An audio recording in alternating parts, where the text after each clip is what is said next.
उनके पिछले जीवन में भी इस तरह की चीजें केवल उपन्यासों और विज्ञान कथाओं में मौजूद थीं। अब उसने अचानक इसे देखा। यंग मास्टर, यह एक खजाना है जिसे दानव भगवान ने प्राप्त किया था जब उन्होंने एक यांत्रिक विमान पर विजय प्राप्त की थी। जब तक किसी के पास यह है, तब तक एक सामान्य व्यक्ति भी स्वर्ग के क्षेत्र के शिखर पर छलांग लगा सकता है। अंदर और भी मजबूत यांत्रिक कठपुतलियां हैं, बाहर के यांत्रिक जानवरों के समान। वे सभी अतीत से पीछे छूट गए हैं। यूलियान ने यह कहते हुए हौंकते हुए कहा।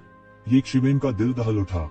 इतना शक्तिशाली विमान बनाने में सक्षम दुनिया वास्तव में शैतान राजा द्वारा जीत ली गई थी, और ये विस्मयकारी हथियार केवल युद्ध की लूट थे और कुछ नहीं। हालांकि येशिवेन के लिए यह सही समय पर बारिश की तरह था। चलो पहले इस खजाने को नियंत्रित करते हैं। समय आने पर चाहे कितने भी दुश्मन आ जाएं, मैं नहीं डरूंगी, येशिवेन ने कहा। अब इन बातों का लोभ करना व्यर्थ था। वह दानव भगवान द्वारा छोड़े गए प्रतिबंधों को नहीं तोड़ सका। मुझे उम्मीद नहीं थी कि ऐसी कोई जगह होगी। खजाने और दवा की आभा इतनी मजबूत है कि मुझे अचानक ऐसा लगता है कि मैं जिस जगह पर रह रहा हूँ वह एक दूरस्थ और उजाड़ जगह से ज्यादा कुछ नहीं है। डेविल रेस के पुराने पूर्वजों में से एक ने कहा। अन्य कई दैत्य भी व्यथित दिखे। अपने स्तर पर उन्हें मूल रूप से राजा और पूर्वज माना जा सकता था। जिस स्थान पर उन्होंने खेती की वह स्वाभाविक रूप से पूरी जाति में सबसे अच्छी जगह थी। स्वाभाविक रूप से इसे एक गरीब और उजाड़ जगह नहीं माना जा सकता था। हालांकि जब उन्होंने वास्तव में खजाने के भीतर के वातावरण को महसूस किया तो स्वर्ग क्षेत्र के ये विशेषज्ञ भी भावुक हुए बिना नहीं रह सके। यह सही है, यह सही है। इस जगह की तुलना में मेरी जगह कुत्ते की गंदगी से भी बदतर है। अगर हम यहाँ हर दिन खेती कर सकते हैं, भले ही हम छलांग और सीमा में सुधार न कर सके, फिर भी हम भयानक तेजी से सुधार कर सकते हैं। एक अन्य राक्षस जाति के पुराने पूर्वज ने कहा। सबसे महत्वपूर्ण बात यह थी कि यह आध्यात्मिक ऊर्जा या दानव ऊर्जा नहीं थी, बल्कि खजाना ऊर्जा और औषधीय ऊर्जा थी जिसे सीधे अवशोषित किया जा सकता था। यहाँ तक कि ये स्वर्गीय क्षेत्र के पुराने पूर्वज भी वास्तव में उत्साहित थे। अब इस बारे में बात करने का समय नहीं है। कुंजी अब उस साथी को पूरे खजाने को नियंत्रित करने से रोकना है। अन्यथा चाहे आप कितनी भी मेहनत कर लें, अंत में आप केवल दुखद रूप से उसके हाथों मरेंगे और बिना दफन स्थान के मरेंगे।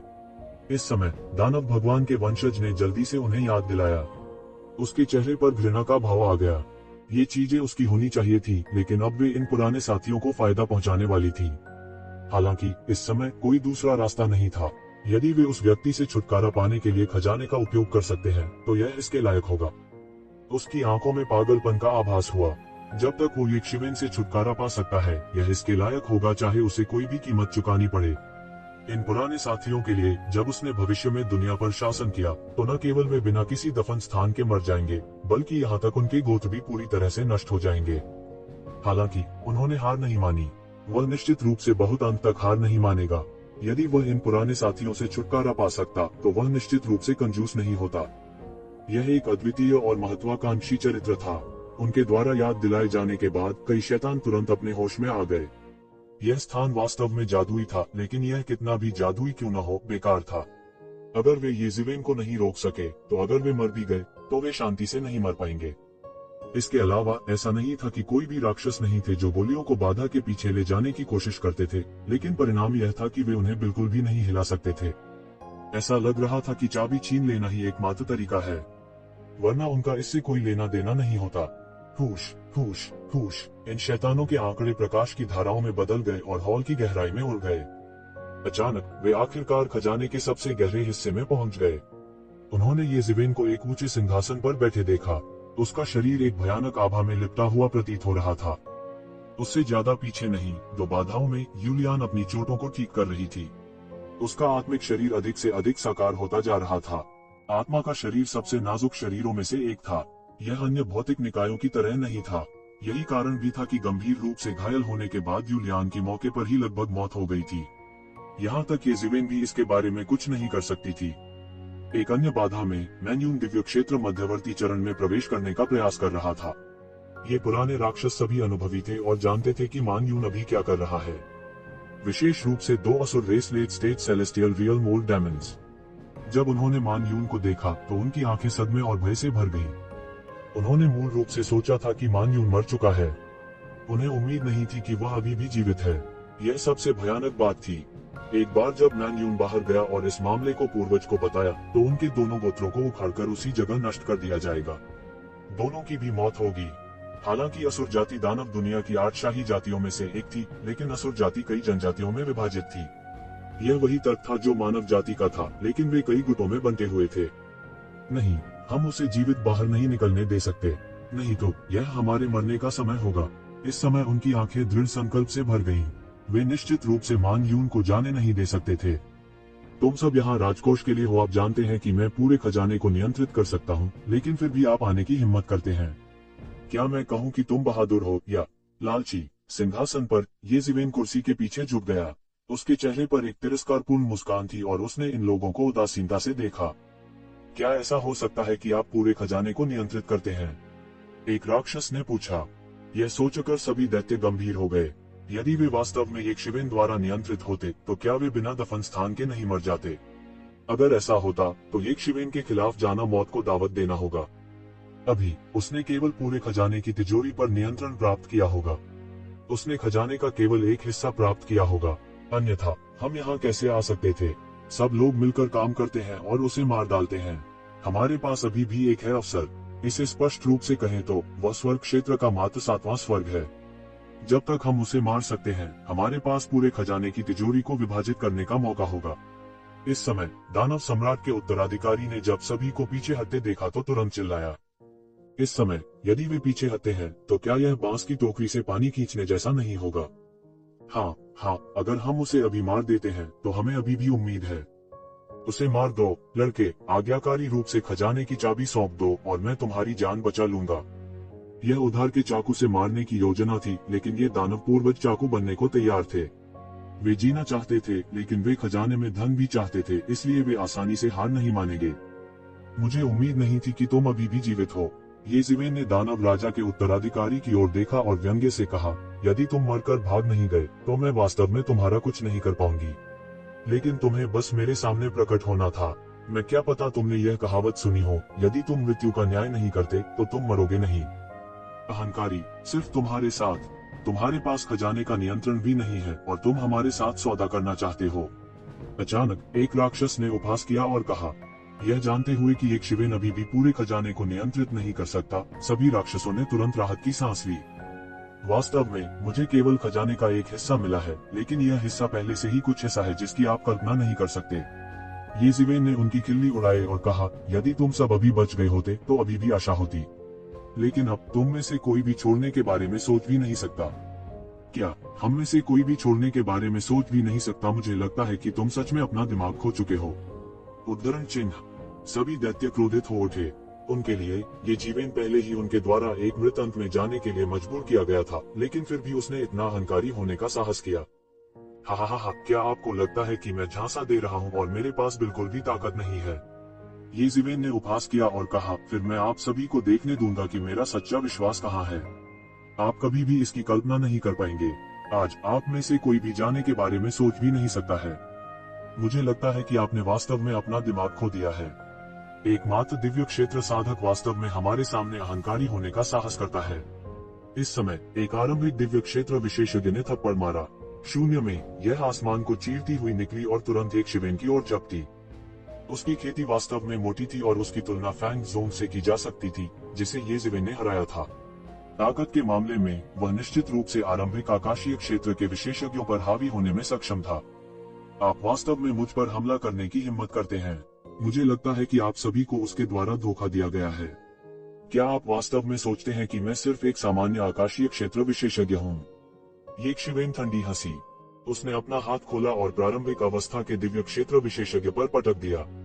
मार्शल पद के अनगिनत नियम भीतर चमक उठे और प्रारंभिक अवस्था दिव्य क्षेत्र विशेषज्ञ का हाथ हवा में फट गया। आरंभिक आकाशीय क्षेत्र का बूढ़ा दानव तुरंत दर्द से चीख उठा, क्योंकि उसकी पूरी बांह को येज़ेवेन ने कुचल दिया था। उसकी आंखें सदमे से भर गईं और आखिरकार वह समझ गया कि उसने किस तरह के राक्षस को नाराज किया है। इस समय वे सभी पीछे हट गए और पास आने की हिम्मत नहीं की। यह आदान प्रदान उसे यह महसूस कराने के लिए पर्याप्त था कि उसके और येज़ेवेन के बीच कितना बड़ा अंतर था। लेकिन अगर वह जाना चाहता था तो येज़ेवेन ने उसे कोई मौका नहीं दिया। वह नीचे गिरा और तुरंत गायब हो गया। जब वह एक बार फिर प्रकट हुआ तो वह आरंभिक दिव्य क्षेत्र के पुराने पूर्वज के पीछे था और एक हथेली से नीचे गिरा। टकराना। पैट्रियार्क ने खून से लथपथ चीख निकाली, क्योंकि उसका पूरा शरीर फट गया और खून की धुंध के बादल में बदल गया। एक चाल, एक आद्याक्षर को मारने के लिए सिर्फ एक चाल। आकाशीय क्षेत्र विशेषज्ञ। देखते ही देखते सभी चौंक गए। क्या यह वास्तव में स्वर्ग क्षेत्र विशेषज्ञ का सिर्फ 7वां आसमान था? उनमें से किसी ने भी स्वर्ग के दायरे के विशेषज्ञ सेवेंथ स्काई ऑफ हेवन का इतना क्रूर नहीं देखा था। वास्तव में हर किसी के आशावान होने का कारण यह था कि उन सभी ने महसूस किया कि यह स्वर्ग क्षेत्र का मात्र 7वां आकाश था। वह भाग्यशाली था, उनकी तुलना उनसे कैसे की जा सकती है? जब तक उन्होंने कोई चाल चली, भले ही वह एक पल के लिए ही क्यों न हो, वह उसे पूरी तरह से समाप्त करने के लिए पर्याप्त होगी। यहीं से उनका आत्मविश्वास आया था। स्वर्ग क्षेत्र का एक 7वां आकाश विशेषज्ञ उनकी दृष्टि में कुछ भी नहीं था, वह सिर्फ एक चींटी थी। हालांकि उन्होंने यह उम्मीद नहीं की थी कि जिस क्षण यह चींटी ऊपर आई, उसने उन्हें ताकत का प्रदर्शन दिया, और यह ताकत का सामान्य प्रदर्शन नहीं था। एक प्रारंभिक अवस्था स्वर्ग क्षेत्र विशेषज्ञ दानव दुनिया में भी एक प्रसिद्ध हस्ती था। हालांकि वह उनमें सबसे नीचे था, लेकिन वह निश्चित रूप से दानव दुनिया में एक बड़ी हस्ती था। अब जब उसे एक हथेली से थप्पड़ मारा गया था, तो वे चौंक कैसे नहीं सकते थे। भले ही वे जानते थे कि एक शिवेन की ताकत को दायरे से नहीं आंका जा सकता, उन्होंने एक शिवेन के इतने मजबूत होने की उम्मीद नहीं की थी। उसने ये शिवेन के साथ 2 बार आमने सामने लड़ाई नहीं की। अब जब उसने इसे देखा, ये शिवेन वास्तव में इस हद तक थामे हुए था। जाहिर तौर पर उनका आभामंडल पहले से कहीं ज्यादा मजबूत था। यह स्पष्ट था कि अभी अभी उसका संयोगवश सामना हुआ था। ऐसा शत्रु जितना बड़ा था, उतना ही भयानक भी था। कितना समय बीत चुका था और वह पहले ही ऐसा हो गया था।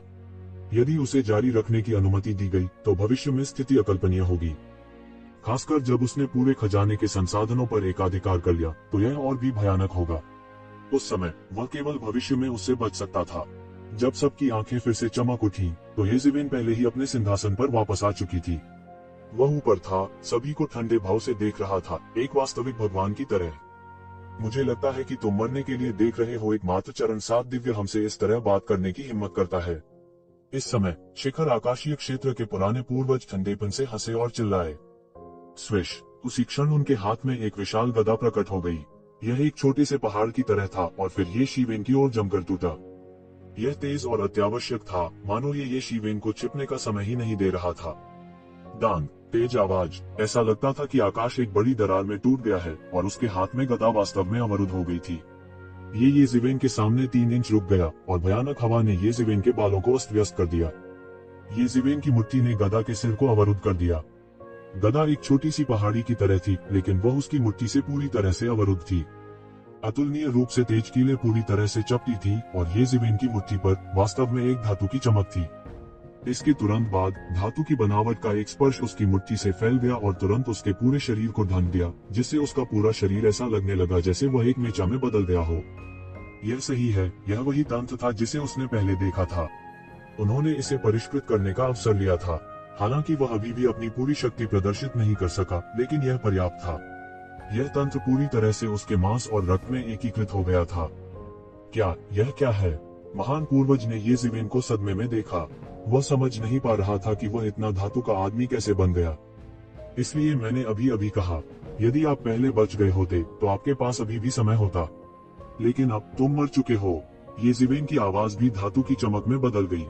एक पल में उसने अचानक जमीन पर कदम रखा और उसका पूरा शरीर तेज सीटी की आवाज के साथ आसमान में फैल गया। उसका शरीर मौके पर ही गायब हो गया और जब वह फिर से प्रकट हुआ, तो वह पहले से ही विशालकाय दानव कबीले के महान पूर्वज के सामने था। बजना! जोर से खनखनाहट की आवाज के साथ येज़ेबेल के हाथ में एक लंबी तलवार दिखाई दी। तलवार के अनगिनत सिद्धांत लगातार उस पर मंडरा रहे थे और भयानक तलवार की रोशनी अनगिनत बार आच्छादित हो गई। येज़ेबेल तुरंत विशालकाय दानव कबीले के महान पूर्वज के सामने गिर पड़ी। डांग! विशाल दानव कबीले के महान पूर्वज ने बहुत जल्दी प्रतिक्रिया व्यक्त की। उसकी पहाड़ी जैसी आकृति तुरंत कुछ दूर तक उड़ गई और फिर उसने विशाल गदा उठाई। डांग! गदा पर तलवार की रोशनी के करते ही एक और भयानक गर्जना हुई, जिससे क्यूई की आसमान को ढंकने वाली लहर आ गई। ऐसा लग रहा था मानो पूरा आसमान ही पलटने वाला हो। वह गदा, जिसे एक अज्ञात सामग्री से परिष्कृत किया गया था, वास्तव में टुकड़ों में टूट गई थी और उस पर दरारें दिखाई दी। दैत्य दानव के शरीर को भी बार बार पीछे धकेला गया। कोई कल्पना कर सकता है कि उस तलवार की शक्ति कितनी महान थी। यह कैसे संभव है? यह बंदा अचानक इतना ताकतवर कैसे हो गया? वह परत क्या है?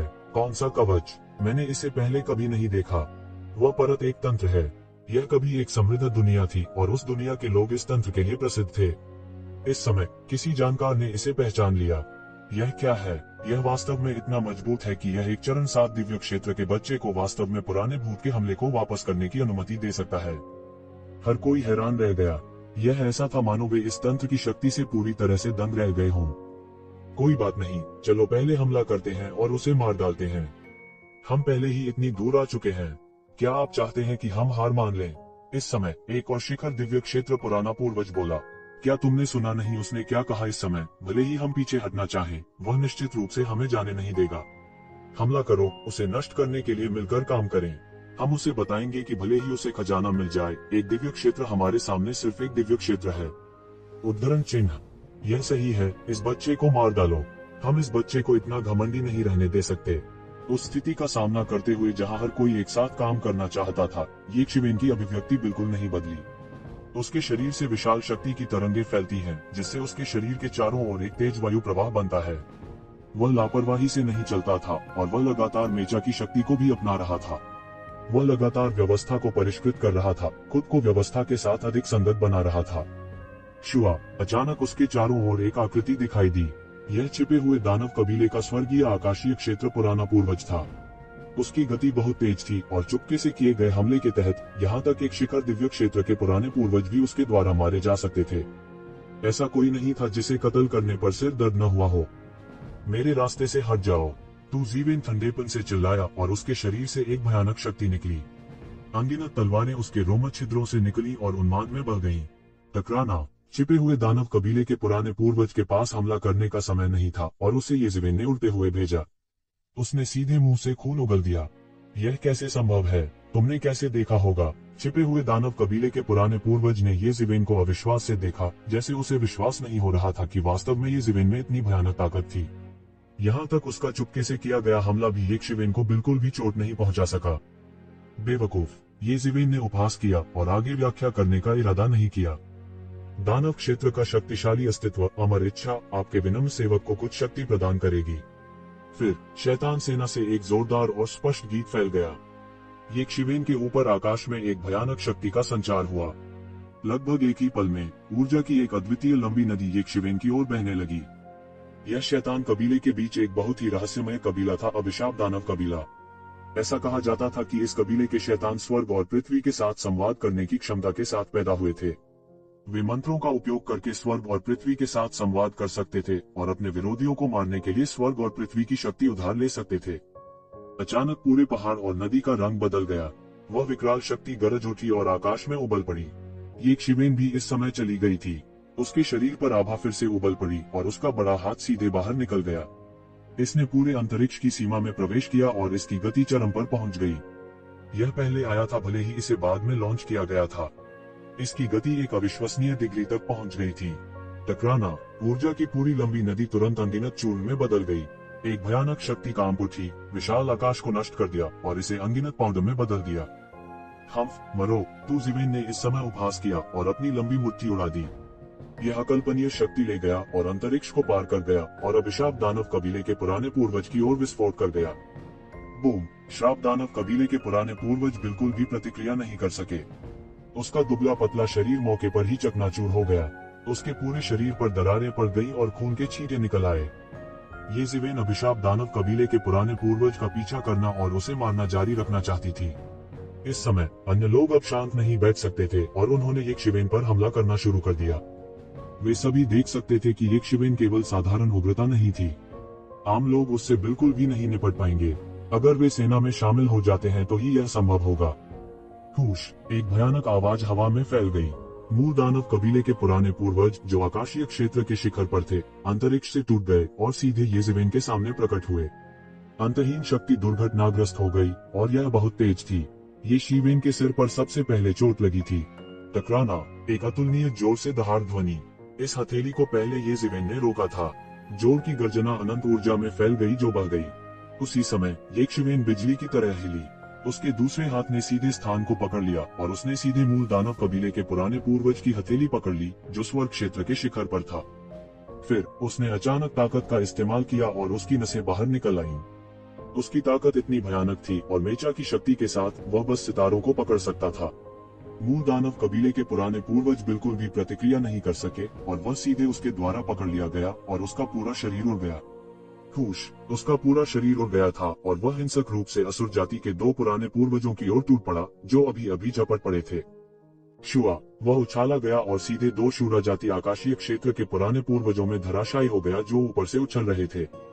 ये दो स्वर्गीय क्षेत्र पुराने पूर्वज सबसे अधिक चिंतित थे। अगर वे इस बार ये जिवेन को नहीं मार सके तो वे मान यून को भी नहीं मार पाएंगे। तो यह उनके लिए एक आपदा होगी। उनकी पूरी नस्ल की मृत्यु की तुलना में खजाने ज्यादा नहीं थे। जबकि बाकी सभी लोग अपनी ताकत बचाए हुए थे, उनमें से केवल दो ही ये जिवेन को सबसे ज्यादा मारना चाहते थे। उनके लिए मैन यून ये जिवेन के संरक्षण में था। अगर ये जिवेन नहीं मरती तो मैन यून निश्चित रूप से नहीं मरती। इसलिए उन दोनों ने पलक झपकते ही उस पर झपट्टा मार दिया था। वे दोनों एक साथ 6 घूंसे मारने वाले थे, लेकिन इससे पहले कि वे कुछ कर पाते, उन्होंने एक विशाल काली छाया को अपनी ओर आते देखा। पेंग पेंग धातु के टकराने की दो तेज आवाजें सुनाई दी। उन दोनों को ये जिवेन की मूल दानव जाति के पुराने पूर्वज ने तोड़ दिया था। आ आ आ तुरंत 3 चीखें निकली। दो असुर नस्ल के पुराने पूर्वज दो तोप के गोले की तरह थे। वे चिल्लाए और उड़ते हुए भेजे गए। उनके शरीर लगभग टुकड़े टुकड़े हो गए थे। ये शिवेन की ताकत इतनी मजबूत थी कि आखिरकार उन्होंने इसे स्पष्ट रूप से महसूस किया। उनके शरीर लगभग टुकड़े टुकड़े हो गए थे। इससे भी बुरी बात यह थी कि मूल दानव जाति के पुराने पूर्वज को ये जिवेन ने एक हथियार की तरह कुचल दिया था। हालांकि उनका क्षेत्र ऊंचा था, असुर नस्ल के पुराने पूर्वजों की शारीरिक शक्ति अभी भी कमजोर थी। यह बात सभी जानते थे। तो इस टक्कर के परिणाम स्वरूप दोनों पक्षों को नुकसान होगा। दो असुर जाति के पुराने पूर्वजों को उड़ते हुए भेजा गया। कौन जानता था कि मूल दानव जाति के बूढ़े पूर्वज के शरीर की कितनी हड्डियां टूट गई थीं। कुछ टूटी हुई हड्डियां उसकी त्वचा में घुस गईं और हर जगह खून फैल गया। यह अत्यंत दुखद था, लेकिन इस समय ये राक्षस इस वजह से नहीं रुके। ऐसा इसलिए था क्योंकि वे जानते थे कि वे एक शिवेन को हावी नहीं होने देंगे, अन्यथा वे वास्तव में बिना दफन स्थान के मर जाएंगे। यह जितना लंबा खींचेगा उतनी ही अधिक संभावना थी कि ये जिवेन पूरे खजाने को नियंत्रित करने में सक्षम होगी। इस समय भले ही वे पीछे हटना चाहें, लेकिन इतने कम समय में ऐसा करना असंभव था। इसलिए उनके पास कोई दूसरा रास्ता नहीं बचा था। इस समय वे केवल अपनी पूरी ताकत से लड़ सकते थे। यदि वे ये जिवेन को मार सकते हैं तो न केवल वे जीवित रह सकते हैं, बल्कि वे खजाने के घर को भी विभाजित कर सकते हैं। नहीं तो वे किसी भी तरह से मर जाएंगे। वे इस बात को लेकर बहुत स्पष्ट थे कि क्या चुनाव करना है। टकराना। ये जिवेन ने मूल दानव जाति के पुराने पूर्वज को एक भारी हथियार की तरह व्यवहार किया। इसे एक दिव्य क्षेत्र मध्य चरण के दानव जाति के पुराने पूर्वज की ओर धकेल दिया। बूम। यह मध्यवर्ती आकाशीय क्षेत्र दानव जाति का पुराना पूर्वज एक तोप के गोले की तरह था जब वह जमीन में धंस गया। उसका पूरा शरीर जमीन में धंस गया और चकनाचूर हो गया। किसी को पता होना चाहिए कि वह पहले इस स्थान पर 5 तत्वों के पत्थर को हिला भी नहीं सकता था, लेकिन अब उसमें दरार आ गई है। कोई भी अंदाजा लगा सकता है कि उसने कितनी ताकत का इस्तेमाल किया होगा। यह व्यक्ति और भी बुरा था। उसकी हड्डियां सीधे तोड़ दी गई थी और उसकी मौके पर ही मौत हो गई थी। ये जिवेन के सामने दानव जाति का मध्यवर्ती दिव्य क्षेत्र दानव पूर्वज बहुत कमजोर था। 100 मिलियन, यह 1 और 100 मिलियन है। ये जिवेन ने अपने दिल में गणना की। इस तंत्र की शक्ति का उपयोग करने में सक्षम होने के लिए स्वाभाविक रूप से एक मूल्य आया। यह मेचा साधारण कवच प्रकार के जादुई खजाने से अलग था। इसे संचालित करने के लिए सभी प्रकार की ऊर्जा की आवश्यकता होती है। ये जिवेन ने वास्तव में इस क्रिया को करने से वास्तव में 100 मिलियन से अधिक स्पिरिट क्रिस्टल का उपयोग किया। हालांकि यह तंत्र हास्यास्पद रूप से शक्तिशाली था, लेकिन इसकी खपत भी हास्यास्पद रूप से अधिक थी। यदि यह एक सामान्य व्यक्ति होता तो वे पूरी तरह से टूट जाने से पहले लंबे समय तक इसका उपयोग नहीं कर पाते। वे दुनिया में अजेय होने के लिए इस तंत्र पर भरोसा करने के बारे में सोच भी नहीं सकते थे। हालांकि दानव राजा स्वाभाविक रूप से इसे पीछे छोड़ने के लिए अपने विचार रखता था। यदि वह पूरे खजाने को प्राप्त कर सकता है तो स्वाभाविक रूप से उसके पास स्पिरिट क्रिस्टल की कमी नहीं होगी। ये शिवेन अब इस खजाने का उपयोग नहीं कर सकती थी, लेकिन सौभाग्य से उसने अभी अभी भाग्य बनाया था और उसके शरीर में अभी भी कुछ ड्रैगन नसें थी। लेकिन फिर भी मेचा की खपत की दर ने उसे अभी भी व्यथित महसूस कराया। हर बार जब वह हिलता था तो वह महसूस कर सकता था कि ड्रैगन की नसें, जो ऊर्जा का स्रोत थी, थोड़ी मंद पड़ गईं। हालांकि यह देखना थोड़ा कठिन था। जैसे जैसे ये जिवेन तेजी से और अधिक बार आगे बढ़ रहे थे, वह आत्मा की ऊर्जा की भयानक खपत को महसूस कर सकते थे। खासतौर पर जब वह कभी कभी इसे देखता था तो वह भारी खपत को स्पष्ट रूप से महसूस कर सकता था। लेकिन इस समय उनके पास और कोई चारा नहीं था। उसे इन सभी लोगों को यहाँ रखने का चुनाव करना था। यदि वह इससे पार पाता तो वह धनवान होता। यदि वह नहीं कर सका तो वह मूल रूप से मर जाएगा। टकराना, टकराना, टकराना। ये जिवेन मेचा में एक अधिपति के पुनर्जन्म की तरह थी। उसका शरीर धात्विक प्रकाश की एक परत से ढका हुआ था। राक्षसों के बीच वह लगातार बाएं और दाएं मारता था। वह जहां जहां से गुजरा वहां आतंक का राज था। गर्जन। इस समय मूल दानव कबीले के पुराने पूर्वज, जिन्हें येज़ेबेल द्वारा एक हथियार के रूप में इस्तेमाल किया गया था, अचानक फट गए। वह गुस्से में था। वह दिव्य क्षेत्र का पुराना पूर्वज था और दानव क्षेत्र में उसका उच्च दर्जा था, लेकिन अंत में उसे आसानी से पकड़ लिया गया और एक हथियार के रूप में इस्तेमाल किया गया। जिन लोगों को तोड़ा गया था वे मरते नहीं तो भी गंभीर रूप से घायल हो जाते। इस समय येज़ेबेल को पहले ही गंभीर चोटें लग चुकी थी। उन शैतानों को परवाह नहीं थी कि उसे येज़ेबेल द्वारा मजबूर किया गया था। उन्होंने उसके शरीर को सभी प्रकार के निर्मम मार्शल आर्ट से अभिवादन किया, जैसे कि वे कम से कम समय में उसे अपन बनाना चाहते हों। इस समय वह बमुश्किल अपनी अंतिम सांस ले रहा था। यदि यह इस तथ्य के लिए नहीं था कि उनकी साधना अपने चरम पर थी, यदि यह एक सामान्य दिव्य क्षेत्र प्रारंभिक चरण या यहाँ तक देव चरण दिव्य क्षेत्र विशेषज्ञ थे, तो उन्हें लंबे समय तक येज़ेबेल द्वारा मौत के घाट उतार दिया गया होता और उनके लिए एक ढाल के रूप में इस्तेमाल किया जाता उसके हमले। उनके बचने का कोई रास्ता नहीं था। जल्दी करो, मुझे बचाओ, मुझे बचाओ। इस समय मूल दानव कबीले के पुराने पूर्वज जल्दी से चिल्लाए। इस समय वह अपने और दूसरों के बीच संघर्ष की परवाह नहीं कर सकता था। हम जाना चाहते हैं। मुझे लगता है कि आप बहुत ज्यादा सोच रहे हैं। उसने येज़ेबेल के हाथों से बचने के लिए अपने शरीर की पूरी ताकत लगा दी, लेकिन कोई रास्ता नहीं था। येज़ेबेल के सामने वह कुछ भी नहीं था। येज़ेबेल के सामने चाहे उसने कितना भी संघर्ष किया हो या कुछ हिंसक कार्रवाई भी की हो, वो बिल्कुल भी नहीं बच सका। तो येज़ेबेल की आकस्मिक हिंसक कार्रवाई ने करोड़ों स्पिरिट क्रिस्टल का उपभोग किया। अपनी वर्तमान अवस्था में येज़ेबेल के पास अनंत ऊर्जा थी। वह अपने तरीके से देवताओं और राक्षसों को मार सकता था। यह बेहद भयानक था।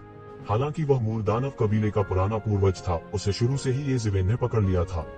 ऐसा कहा जा सकता है कि येज़ेबेल ने शुरू से ही अपनी कमजोरी को नियंत्रित किया, इसलिए शुरुआत में वह कुछ भी कर पाता, इससे पहले ही वह हार गया। इस बार वह फिर से बचना चाहता था। यहाँ तक उसने अपनी कलाई काटने और येज़ेबेल की तरफ से एक छिपकली की तरह भागने के बारे में सोचा। हालांकि यह पहले से ही येज़ेबेल के नियंत्रण और अपेक्षा के भीतर था। वह बिल्कुल नहीं बच सका। येज़ेबेल के शरीर में अंतहीन 7 रंगों वाली दिव्य चमक लगातार उबल रही थी। इससे कोई फर्क नहीं पड़ता कि उसने किस तरह का आंदोलन किया, उसे येज़ेबेल द्वारा पूरी तरह से दबा दिया जाएगा। वो येज़ेबेल की पकड़ से बिल्कुल भी नहीं बच सका। उसका पैर टूट जाने के बाद वह तुरंत शून्य में उड़ गया। उसका पूरा पैर भी धीरे धीरे बड़ा हो गया। हालांकि वह केवल थोड़ी देर के लिए ही डर गया था और उसके बाद येज़ेबेल द्वारा पकड़ा गया था। मारना। इसी समय अचानक तेज गर्जना हुई। विशालकाय दानव कबीले के पुराने पूर्वज आखिरकार इसे और सहन नहीं कर सके। विशाल गदा, जो एक छोटे से पहाड़ की तरह थी, आकाश से येज़ेबेल की ओर टूट पड़ी। एक क्षण के लिए आकाश गिर गया, पृथ्वी फट गई और सूर्य और चंद्रमा ने अपना प्रकाश खो दिया। ऐसा लगता था जैसे दुनिया में एक ही हथियार है और दुनिया में एक ही शख्सियत है। इस समय येज़ेबेल चिल्लाया और उसके शरीर में ड्रैगन की नस फिर से जल गई। येज़ेबेल के शरीर से अनगिनत आध्यात्मिक तात्विक ऊर्जा उबल रही थी। बेवकूफ, क्या तुम अब भी मेरे खिलाफ जाना चाहते हो? येज़ेबेल ने उपहास किया। उन्होंने सीधे मूल दानव कबीले के पुराने पूर्वज को लहराया और विशालकाय दानव कबीले के पुराने पूर्वज का सामना किया। पेंग, एक अतुलनीय तेज आवाज गूंज उठी। मूल दानव कबीले के पूर्वज का शरीर विशालकाय दानव कबीले के पूर्वज की गदा से टकरा गया। ऐसा लग रहा था जैसे आसमान गिर रहा हो और धरती फट रही हो। यह अतुलनीय रूप से खूनी था क्योंकि मूल दानव कबीले के पूर्वज को येज़ेबेल द्वारा एक बड़ी छड़ी के रूप में इस्तेमाल किया गया था।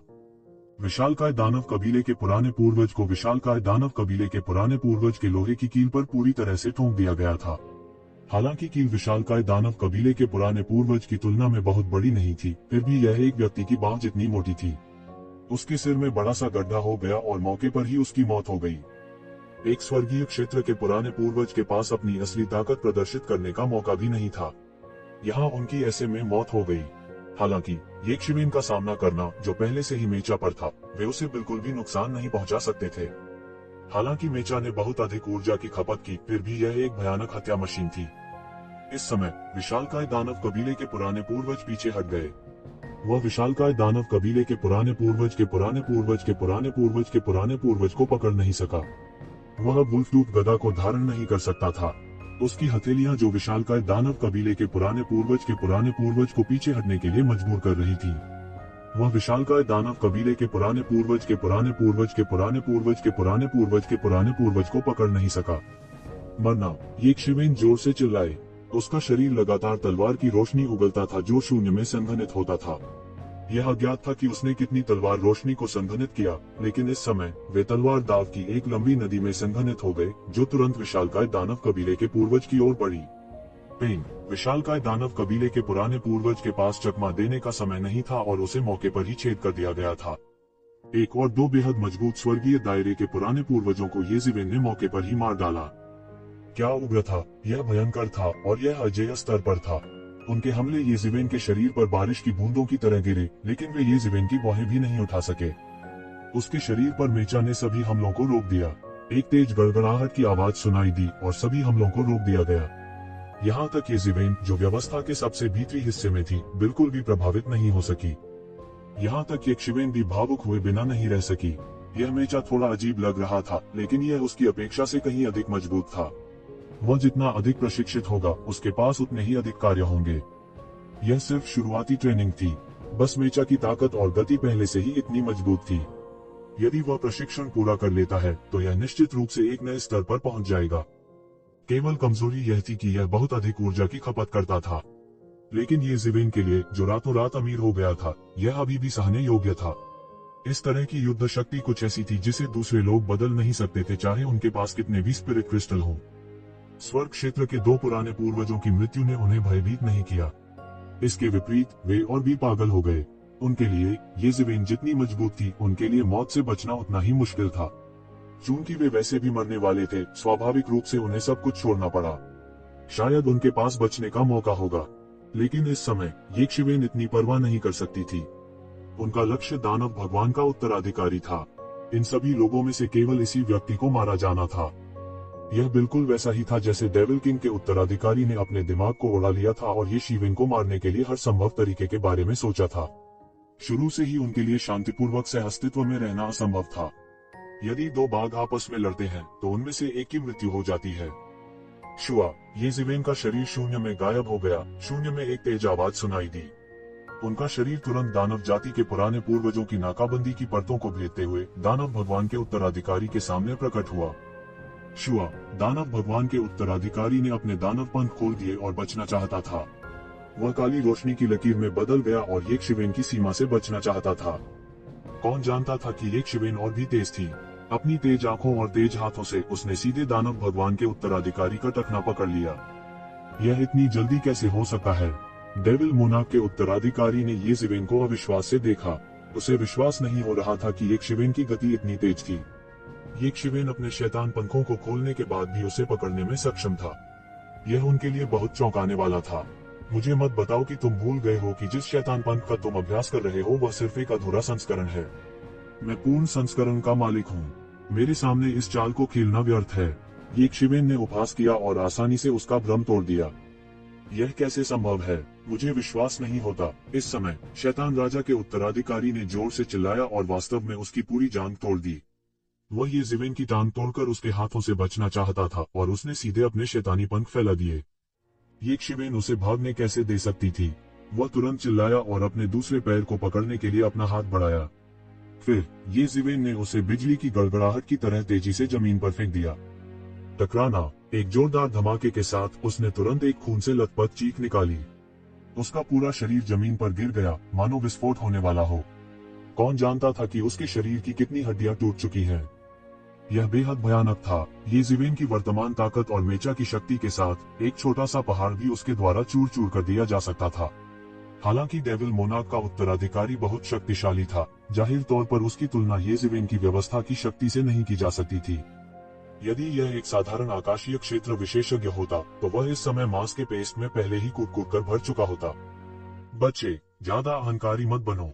अचानक इस समय बड़ी संख्या में शैतान उड़ गए। हालांकि वे नहीं जानते थे कि येज़िवेन को शैतान सम्राट के उत्तराधिकारी से किस तरह की शिकायतें थी। वे एक बात भी समझ गए थे, और वह यह थी कि येज़िवेन को वह हासिल करने की अनुमति नहीं दी जानी चाहिए जो वह हासिल करना चाहता था। इन लोगों ने यक्षिवेन को घेर लिया। येज़िवेन की ताकत और तंत्र के साथ भले ही वह उन्हें हरा सकता था, उसके लिए उन सभी को एक पल में नष्ट करना असंभव था। आखिरकार ये शैतानी क्षेत्र के प्रसिद्ध पूर्वज थे। उनमें से प्रत्येक एक बहुत शक्तिशाली अस्तित्व था और इससे निपटना इतना आसान नहीं था। इस समय डेविल मोनार्क के उत्तराधिकारी ने बिल्कुल भी संकोच नहीं किया। जब येज़िवेन को पकड़ा जा रहा था, उसने तुरंत अपने राक्षसी पंख फैलाए और सीधे शैतानों को धोखा देते हुए हॉल से बाहर निकल गया। बेशक इस समय शैतान उसे कोसने की परवाह नहीं कर सकते थे, क्योंकि इस समय येज़ेबेल, जिसने देखा कि शैतान सम्राट का उत्तराधिकारी भागने वाला था, पूरी तरह से क्रोध की स्थिति में था। यदि वह इस अवसर से चूक गया तो वह नहीं जानता कि वह उसे फिर से कब मार पाएगा। मेरे रास्ते से हट जाओ, येज़ेबेल चिल्लाया और सीधे तौर पर एक पुराने आकाशीय क्षेत्र के विशेषज्ञ को उसके सामने एक हथेली से मार डाला। येज़ेबेल के सामने वो बिल्कुल भी पलटवार नहीं कर सका। सीधे एक हथेली से किसी को मारने के लिए किसी उत्तम मार्शल आर्ट की आवश्यकता नहीं थी, इसे बड़ी ताकत के साथ किया जा सकता था। फाड़ना, जोर से फटने की आवाज हुई और फिर एक बड़ी काली छाया बह गई। यह राक्षसी जानवरों का पूर्वज था। कौन जानता है कि यह कितने वर्षों तक जीवित रहा और इसकी खेती अतुलनीय रूप से गहरी थी। इन राक्षसी जानवरों का जीवन काल दानव जाति की तुलना में बहुत अधिक था, इसलिए एक ही दायरे में ये राक्षसी जानवर सामान्य राक्षसों की तुलना में बहुत अधिक शक्तिशाली थे। एक अतुलनीय रूप से विशाल राक्षसी पंजा हवा से येज़ेबेल की ओर खींचा। ऐसा नहीं था कि उसने येज़ेबेल की क्रूरता को नहीं देखा था, यह सिर्फ इतना था कि वह येज़ेबेल को मौत के घाट उतारने के लिए अपनी खुरदुरी त्वचा और मोटे मांस पर भरोसा करना चाहता था। आप मौत के लिए पूछ रहे हैं? येज़ेबेल ने उपहास किया, यह देखते हुए कि शैतान सम्राट का उत्तराधिकारी और दूर होता जा रहा था। वह अब और परवाह नहीं कर सकता था। उसे पहले इन सभी लोगों को मारना था। जब तक वह डेविल मोनार्क के खजाने को हजम कर चुका था, तब भी अगर डेविल मोनार्क का उत्तराधिकारी जीवित था तो भी चिंता की कोई बात नहीं थी। भले ही उसने इसकी घोषणा की, यह बेकार था क्योंकि वह एक इंसान था। भले ही सारी दुनिया को पता चल गया हो, लेकिन यह बेकार था। वह दैत्यों की दौड़ में इधर उधर भी नहीं हुआ। बेशक इसके विपरीत यह उनका नुकसान भी था, क्योंकि दानव क्षेत्र में कोई बल नहीं था। उसके लिए शैतान सम्राट के उत्तराधिकारी को खोजना बहुत कठिन था। वह केवल अगली बार प्रकट होने की प्रतीक्षा कर सकता था और फिर वह बिजली की तरह प्रहार करेगा और उसे पूरी तरह से मिटा देगा। बजना, टकराना, सोने और लोहे के आपस में टकराने की आवाज जैसी आवाज सुनाई दी। इस जादुई जानवर का शैतान का पंजा और येज़ेबेल की मुट्ठी एक दूसरे से भयंकर रूप से टकराई। उसके बाद एक और खून जमा देने वाली चीख निकली। इस जादुई जानवर का विशाल शरीर लगातार कांपते हुए लगातार पीछे हटने लगा। ताकत के टकराव में यह येज़ेबेल द्वारा पूरी तरह से हार गया था। पूरा राक्षसी पंजा पूरी तरह से टूट गया था और हड्डियां जो धातु से भी सख्त थी, कंपन में पूरी तरह से टूट गईं। मरना, येज़ेबेल ने अपने हाथ खोल दिए और अनगिनत तलवारें उसके हाथों में एक विशाल प्रकाश तलवार में संघनित हो गईं। यह हल्की तलवार जमीन से लंबवत थी, लगातार तेज गति से घूमती हुई एक भयानक भनभनाहट की आवाज करती थी। अचानक हल्की तलवार सीधे उड़ गई, जैसे उड़ता हुआ अजगर तुरंत आकाश में उड़ गया और सीधे इस राक्षसी जानवर की ओर चला गया। इस समय येज़ेबेल की हत्या से राक्षसी जानवर पहले से ही भयभीत थे। वे सभी दिशाओं में बिखर गए, येज़ेबेल का सामना करने की हिम्मत नहीं कर रहे थे। उसे बचाने कोई नहीं गया। अगर कोई न होता तो भी उसे कोई नहीं बचाता। इस समय येज़ेबेल को मारने का अवसर लेना सही काम था। टकराना, यह तलवार सीधे इस राक्षसी जानवर के सिर से पूंछ तक एक पल में घुस गई। येज़ेबेल की तलवार की रोशनी में एक अद्वितीय गति थी, बेहद भयानक। फिर एक पहाड़ी जैसी विशाल आकृति सीधे गिरी। उस राक्षसी जानवर पुराने पूर्वज को एक मांसपेटी में तोड़ दिया। यह 9 ड्रैगन स्वर्गीय कड़ाही थी और पुराने पूर्वज के मांस और रक्त को त्यानेवान मिरर ने एक सांस में निगल लिया था। इस समय शेष शैतानी जानवर, जिनके पास अभी भी लड़ने का दिल था, जल्दी से एक के बाद एक पीछे हट गए। येज़ेबेल का सामना करने की हिम्मत नहीं कर रहे थे। लेकिन इस समय येज़ेबेल उन्हें इतनी आसानी से कैसे जाने दे सकती थी। टकराना, टकराना, टकराना। येज़ेबेल की आकृति लगातार आगे पीछे घूमती रहती है, वध के देवता की तरह, जिसे रोका नहीं जा सकता। मूल रूप से यह केवल एक छोटा गलियारा था और रास्ते में इन राक्षसी जानवरों को यह एहसास नहीं हुआ कि यह वास्तव में इतना लंबा था। यह इतना लंबा था कि वे किसी भी समय वध के भयानक देवता की सांस को अपने पीछे महसूस कर सकते थे। थोड़े ही समय में यह स्थान एक खूनी असुर क्षेत्र बन गया और ये राक्षसी जानवर एक के बाद एक गिरते गए। चाहे वे किसी भी स्तर के राक्षसी जानवर हो, वे येज़ेबेल की एक भी चाल नहीं रोक सकते थे। यहाँ तक अगर यह दिव्य अस्तित्व क्षेत्र के शिखर पर एक मास्टर था, तो जल्दबाजी में भागने की स्थिति में वे येज़ेबेल के कुछ झटकों का सामना नहीं कर सकते थे और येज़ेबेल द्वारा उड़ा दिए गए थे। मेचा के नीचे छुपकर येज़ेबेल अजेय था और उसे चोटिल होने से बिल्कुल भी डरने की जरूरत नहीं थी। बस वर्तमान स्थिति के आधार पर यह उनके अत्याचारी शरीर से भी अधिक अत्याचारी था और अत्याचारी शरीर से अधिक आश्वस्त करने वाला था। रक्त एक नदी की तरह बहता था, लेकिन यह तुरंत वाष्पित हो गया था और यह सब त्यानेवान मेरे द्वारा अवशोषित कर लिया गया था। येज़ेबेल ने पहले ही स्पष्ट रूप से महसूस कर लिया था कि येमो की आत्मा थोड़ी जाग रही थी और यह जल्द ही जाग जाएगी। इस बार जिन मास्टर्स का येज़िवेन द्वारा बेरहमी से वध किया गया था, दिव्य अस्तित्व क्षेत्र के शिखर पर कई मास्टर्स थे। सामान्य लोग उनकी तुलना कैसे कर सकते हैं? 10,000 साधारण दिव्य प्राणी जगत के स्वामी की तुलना दिव्य प्राणी क्षेत्र के शिखर पर एक गुरु से नहीं की जा सकती। येज़िवेन के सबसे बेवकूफी भरे पल में, जब आखिरी दानव ने सोचा कि वह बच निकलने वाला है, एक तलवार की रोशनी उसके पीछे पीछे चली और वह तलवार की रोशनी से वहीं गिर गया। उसका पूरा शरीर हवा में फट गया और एक जोरदार धमाके के साथ वह खून के धुंध के बादल में बदल गया। आखिरी दुश्मन को मारने के बाद येज़िवेन ने अपने शरीर को ढकने वाली मेचा को हटा दिया। यद्यपि इस तंत्र की शक्ति असाधारण थी, इसने बहुत अधिक ऊर्जा की खपत की। यदि वह अतीत में वह था, तो वह डरता था कि केवल एक लड़ाई उसे पूरी तरह से दिवालिया कर देगी और इसकी तुलना उससे बिल्कुल भी नहीं की जा सकती। यह अफसोस की बात है कि मैंने अभी भी उस आदमी को भागने दिया और मुझे नहीं पता कि अगली बार कब होगा। येज़िवेन ने आह भरी, लेकिन फिर तुरंत मुड़े और खजाने के घर की गहराई में चले गए। इस बार फसल वास्तव में बहुत बड़ी थी और उसे यह सब पचाने में बहुत समय लगेगा। इस बार उसका लाभ बहुत बड़ा था, पिछली सभी बार की तुलना में कहीं अधिक। दौलत का वह हिस्सा जिसे वह खोल सकता था, काफी चौंकाने वाला था। कोई यह भी कह सकता है कि उसके लिए अपना संप्रदाय शुरू करने के लिए पर्याप्त था। इसके अलावा खजाने की गहराई में और भी अधिक धन था। हालांकि अगर वह इसे प्राप्त करना चाहता था, तो उसे स्वर्ग क्षेत्र से आगे निकलना था। इसमें काफी समय लगेगा, लेकिन यह आगे देखने लायक था। जैसे ही वह अपने सिंहासन पर लौटा, उसने मैन्यून को देखा, जो बाधा के पीछे था, लगातार अविश्वसनीय रूप से शक्तिशाली आभा बिखेर रहा था। उसके पूरे शरीर से एक घनी धुंध निकल रही थी। वह घने कोहरे में एक परी की तरह थी, जो लगातार एक शक्तिशाली आभा बिखेर रही थी। यदि वे दानव भगवान के खजाने में नहीं होते, तो वे आकाश को रंग बदलने का कारण बनते। जब कोई स्वर्गलोक में पहुंचता है, तो उनकी हर क्रिया से आकाश बदल सकता है और वे अत्यंत शक्तिशाली थे। येज़िवेन तुरंत बता सकती थी कि वह स्वर्ग क्षेत्र के मध्य चरण को पार करने की कोशिश कर रही थी और वह महत्वपूर्ण क्षण में थी। जैसा कि अपेक्षित था, उसके पीछे सभी प्रकार की घटनाएं बनने लगी। उसके पीछे एक शक्तिशाली असुर प्रेत पहरा देता था। धीरे धीरे इसने स्वर्ग के राजा की आभा बिखेर दी। उसका हर कदम बड़ी ताकत से भरा हुआ था। यह शूरा जाति, शूरा दानव भगवान का पूर्वज था। वह एक मजबूत अस्तित्व था जिसने कभी दानव दुनिया पर राज किया था। वह दुनिया के सबसे मजबूत में से एक हुआ करते थे। असुर जनजाति के कई कौशल इस असुर दानव राजा से संबंधित थे। जो कोई भी असुर दानव राजा की अधिक छायाओं को संघनित कर सकता है, वह असुर जनजाति के अधिक शक्तिशाली मार्शल आर्ट कौशल का प्रदर्शन करने में सक्षम होगा। यह एक ऐसा शख्स था जिसने पूरी दुनिया को अपने आगे घुटने टेक दिए। यह देखा जा सकता था कि मान यून इस समय अत्यधिक दबाव में था। जैसा कि उन्होंने अपनी मार्शल आर्ट को उजागर किया, असुर दानव सम्राट प्रकट हुए। इसने पूरे खजाने को वापस उछाल दिया। निराकार दबाव दब गया। यह दो दानवों के बीच की लड़ाई थी। जैसा कि कहा जाता है, दो बाघ एक ही पहाड़ को साझा नहीं कर सकते। ऐसे समय में वे एक और दानव भगवान के उत्तराधिकारी को यहाँ से कैसे निकलने दे सकते हैं? हालांकि येज़िवेन ने कोई मदद नहीं की। वह बता सकता था कि मान यून को जितना अधिक दबाव का सामना करना पड़ेगा, उससे निकलने के बाद वह उतनी ही मजबूत होगी। यही कारण था कि उनकी नींव बेहद मजबूत थी। इसलिए वह अक्सर अपने रास्ते में आने वाली हर चीज को तोड़कर अतुलनीय रूप से शक्तिशाली हो जाता था। हालांकि मान यून की नींव और ताकत के साथ भी उसके लिए अभी भी इसे तोड़ना बहुत मुश्किल था।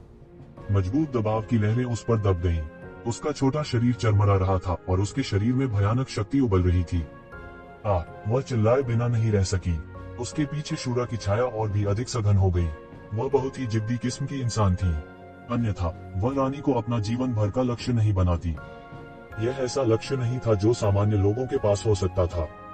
दानवों की दुनिया में भी कुछ ही प्रतिभाशाली और साहसी लोगों ने दानव भगवान को अपने लक्ष्य के रूप में स्थापित करने का साहस किया। यहाँ तक कई राजकुमारों और राजकुमारियों ने भी महसूस किया कि दानव ईश्वर के दायरे में प्रवेश करना पहले से ही बहुत प्रभावशाली था। वह तब तक डटी रही जब तक अचानक उसके शरीर में शैतान का सार पूरी तरह से समाप्त नहीं हो गया।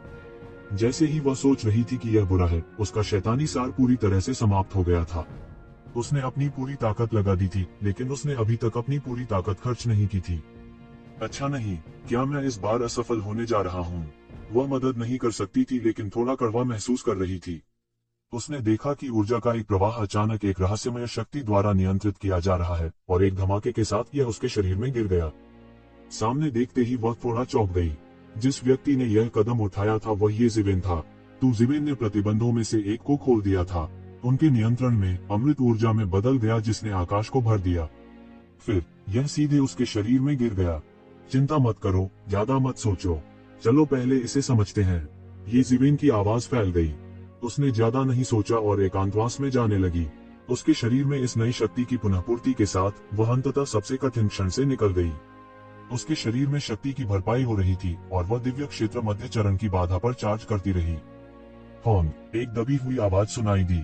मैन यून का शरीर शक्ति से उबलने लगा। जो शक्ति रुकी हुई थी वह अंत में स्वीप करने लगी। उसने बादलों में कदम रखा और एक कदम में स्वर्ग तक पहुंच गई। उसने अंततः दिव्य क्षेत्र मध्य चरण में कदम रखा। लंबे समय के बाद उसने अंततः अपने दिव्य क्षेत्र मध्य चरण को स्थिर कर लिया। जहां तक और स्थिर करने की बात है तो इसमें काफी समय लगेगा। धन्यवाद, मैन यून ने कहा। यह कुछ भी नहीं है।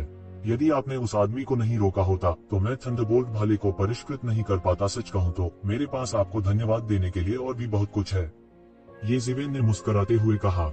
मैन यून ने कुछ भी कहना जारी नहीं रखा। वर्तमान स्थिति पहले से ही स्पष्ट थी। ये ज़िवेन ने पहले भी अपनी जान बचाई थी। उसकी तुलना में यह निर्णायकता कुछ भी नहीं थी। उसने चुपचाप अपनी आंखें बंद कर ली और दिव्य क्षेत्र मध्य चरण को समझ लिया। काफी देर के बाद उसने आखिरकार अपनी आंखें खोली और बोली, इस बार मैंने बहुत कुछ हासिल किया है। अब मैं वापस जा रही हूँ। जैसा उसने कहा, उसने ये ज़िवेन को देखा।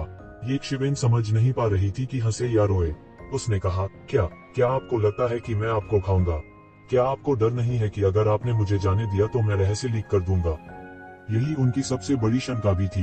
एक बार जब डेविल किंग की विरासत की खबर लीक हो गई तो निश्चित रूप से पूरी डेविल वर्ल्ड पागल हो जाएगी।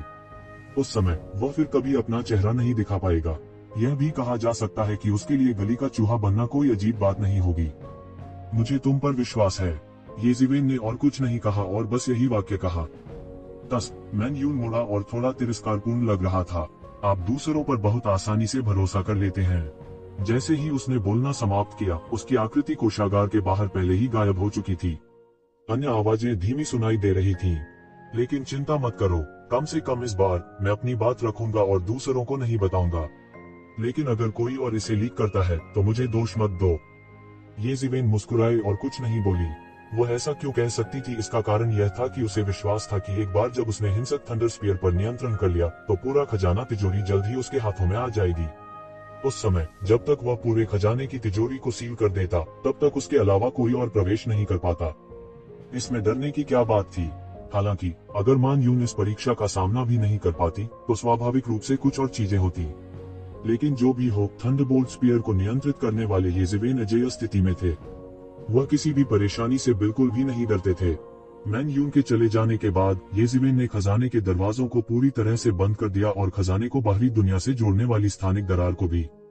हालांकि वह अभी भी पूरे खजाने को पूरी तरह से नियंत्रित नहीं कर सका था, फिर भी वह इसे इतनी आसानी से कर सकता था। उसके बाद उनका समय भी बहुत तंग था। उनके पास अभी 2 महीने का समय बचा था। उसे इन 2 महीनों के भीतर स्काई ह्यूमन दायरे के 8वें स्तर में प्रवेश करना था। उस समय उसकी युद्ध शक्ति उच्च स्तर तक बढ़ जाएगी। गठबंधन की बैठक में कबीले प्रमुख ने जो कहा, अगर वह उसे पूरा करना चाहता है तो उसे इससे कहीं अधिक की आवश्यकता होगी। यह शायद इतना आसान नहीं होगा। 4 प्रमुख बलों और प्राचीन फीनिक्स क्षेत्र में अनगिनत प्रतिभाएं थीं। ये ज़िवेन के लिए उन्हें हराना इतना आसान कैसे हो सकता है? यदि वह केवल स्काई ह्यूमन दायरे के 7वें स्तर पर होता तो उसके पास पूर्ण आत्मविश्वास नहीं होता। हालांकि यदि वह आकाश मानव क्षेत्र के 8वें स्तर में प्रवेश कर सकता है तो सब कुछ अपेक्षाकृत सरल हो जाएगा। 2 महीने के समय में स्काई ह्यूमन दायरे के 8वें स्तर में प्रवेश करना उसके लिए अभी भी थोड़ा मुश्किल था। इससे पहले जब वह स्काई ह्यूमन दायरे के 7वें स्तर तक पहुंचे तो उन्होंने पूरे 10 साल बिताए। इस बार वह फिर से टूट गया और इसमें आधे साल से भी कम समय लगा।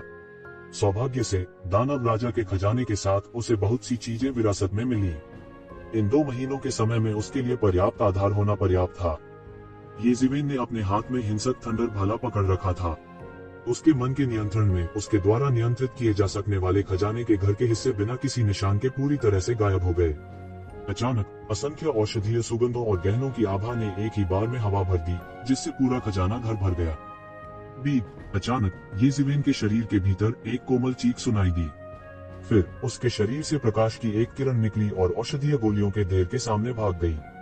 इसने अपना छोटा मुंह खोला और एक राक्षसी सक्शन फोर्स बनाई, मानो वह पूरी दुनिया को अपने में समा लेना चाहती हो। इस समय बाहरी दुनिया से अनगिनत कीमती औषधीय गोलियां इसके द्वारा निगल ली गई थीं। अरे तुम छोटी सी बात, क्या तुम फूला हुआ होने से डरते नहीं हो? ये जिवेन ने युवा कुनपेंग को देखा, जिसने वास्तव में एक सांस में अपने शरीर से कई गुना बड़ी औषधीय गोलियों के ढेर को अवशोषित कर लिया था। वह मदद नहीं कर सका लेकिन जल्दी से कहा, लेकिन उनके रिमाइंडर में बहुत देर हो चुकी थी। इस समय युवा कुनपेंग ने पहले ही सभी औषधीय गोलियों को अवशोषित कर लिया था। फिर उसका पूरा छोटा पेट फूल गया। वह उस जगह पर लेट गया जहां औषधीय गोलियों का ढेर लगा हुआ था और चारों ओर लुढ़का हुआ था। वह बहुत संतुष्ट दिख रहा था और डकार भी ले रहा था। तुम सच में खाने की शौकीन हो? ये शिवेन छोटी सी चीज को देख रही थी, समझ नहीं पा रही थी कि हंसे या रोएं। उसे उम्मीद नहीं थी कि यह छोटी सी चीज वास्तव में सभी औषधीय गोलियों को निगल जाएगी। इससे वह थोड़ा अवाक रह गया। इसके अलावा यह एक वेल निगलने और पीने जैसा महसूस हुआ, पूरी तरह से एक गंवार व्यक्ति की तरह। यहाँ तक कि शिवेन ने भी इतना लापरवाह होने की हिम्मत नहीं की। अगर वह इसी तरह सोचता रहा तो उसे डर था कि वह जल्द ही पूरी तरह से फट जाएगा। लेकिन यह युवा कुनपेंग ताती के पुनर्जन्म जैसा था। उसने एक ही बार में इतने सारे अमृत पी लिए। ये सब पैसे थे। ये जिवेन ने लगभग इस बंजर को थप्पड़ मार दिया था। इनमें से किसी भी एक अमृत को करोड़ों स्पिरिट क्रिस्टल में आसानी से बेचा जा सकता है। यह गणना करना असंभव था कि उसने एक बार में कितने अमृत निगले। लेकिन इसके बारे में सोचते हुए वैसे भी इस उड़ाव ने पहले ही 9 ड्रैगन वेन्स को बर्बाद कर दिया था। ये शिवेन इसकी बहुत अभ्यस्त थी, इसलिए ये शिवेन ने इस छोटी सी चीज के इधर उधर भागते रहने की परवाह नहीं की और सीधे हवा में पालथी मारकर बैठने लगी। आकाश दायरे के 7वें स्तर के शिखर में प्रवेश करने के बाद ये जिवेन ने सोचा था कि उन्हें कुछ समय की आवश्यकता होगी, लेकिन उन्होंने इतनी जल्दी सफलता का सामना करने की उम्मीद नहीं की थी। सौभाग्य से उसकी नींव बहुत मजबूत थी और उसकी समझ आम लोगों की कल्पना से बहुत परे थी, इसलिए इससे बहुत बड़ी समस्या नहीं हुई। उसके आसपास की कई औषधीय गोलियां उसकी आभा के प्रभाव में जलने लगी, ऊर्जा के गोले में बदल गईं जो ये जिवेन के शरीर में फैल गई। कभी कभी उसने युवा कुनपेंग के सामने औषधीय गोलियों को भी छू लिया, जिससे वह इतना क्रोधित हो गया कि वह चिल्लाता रहा।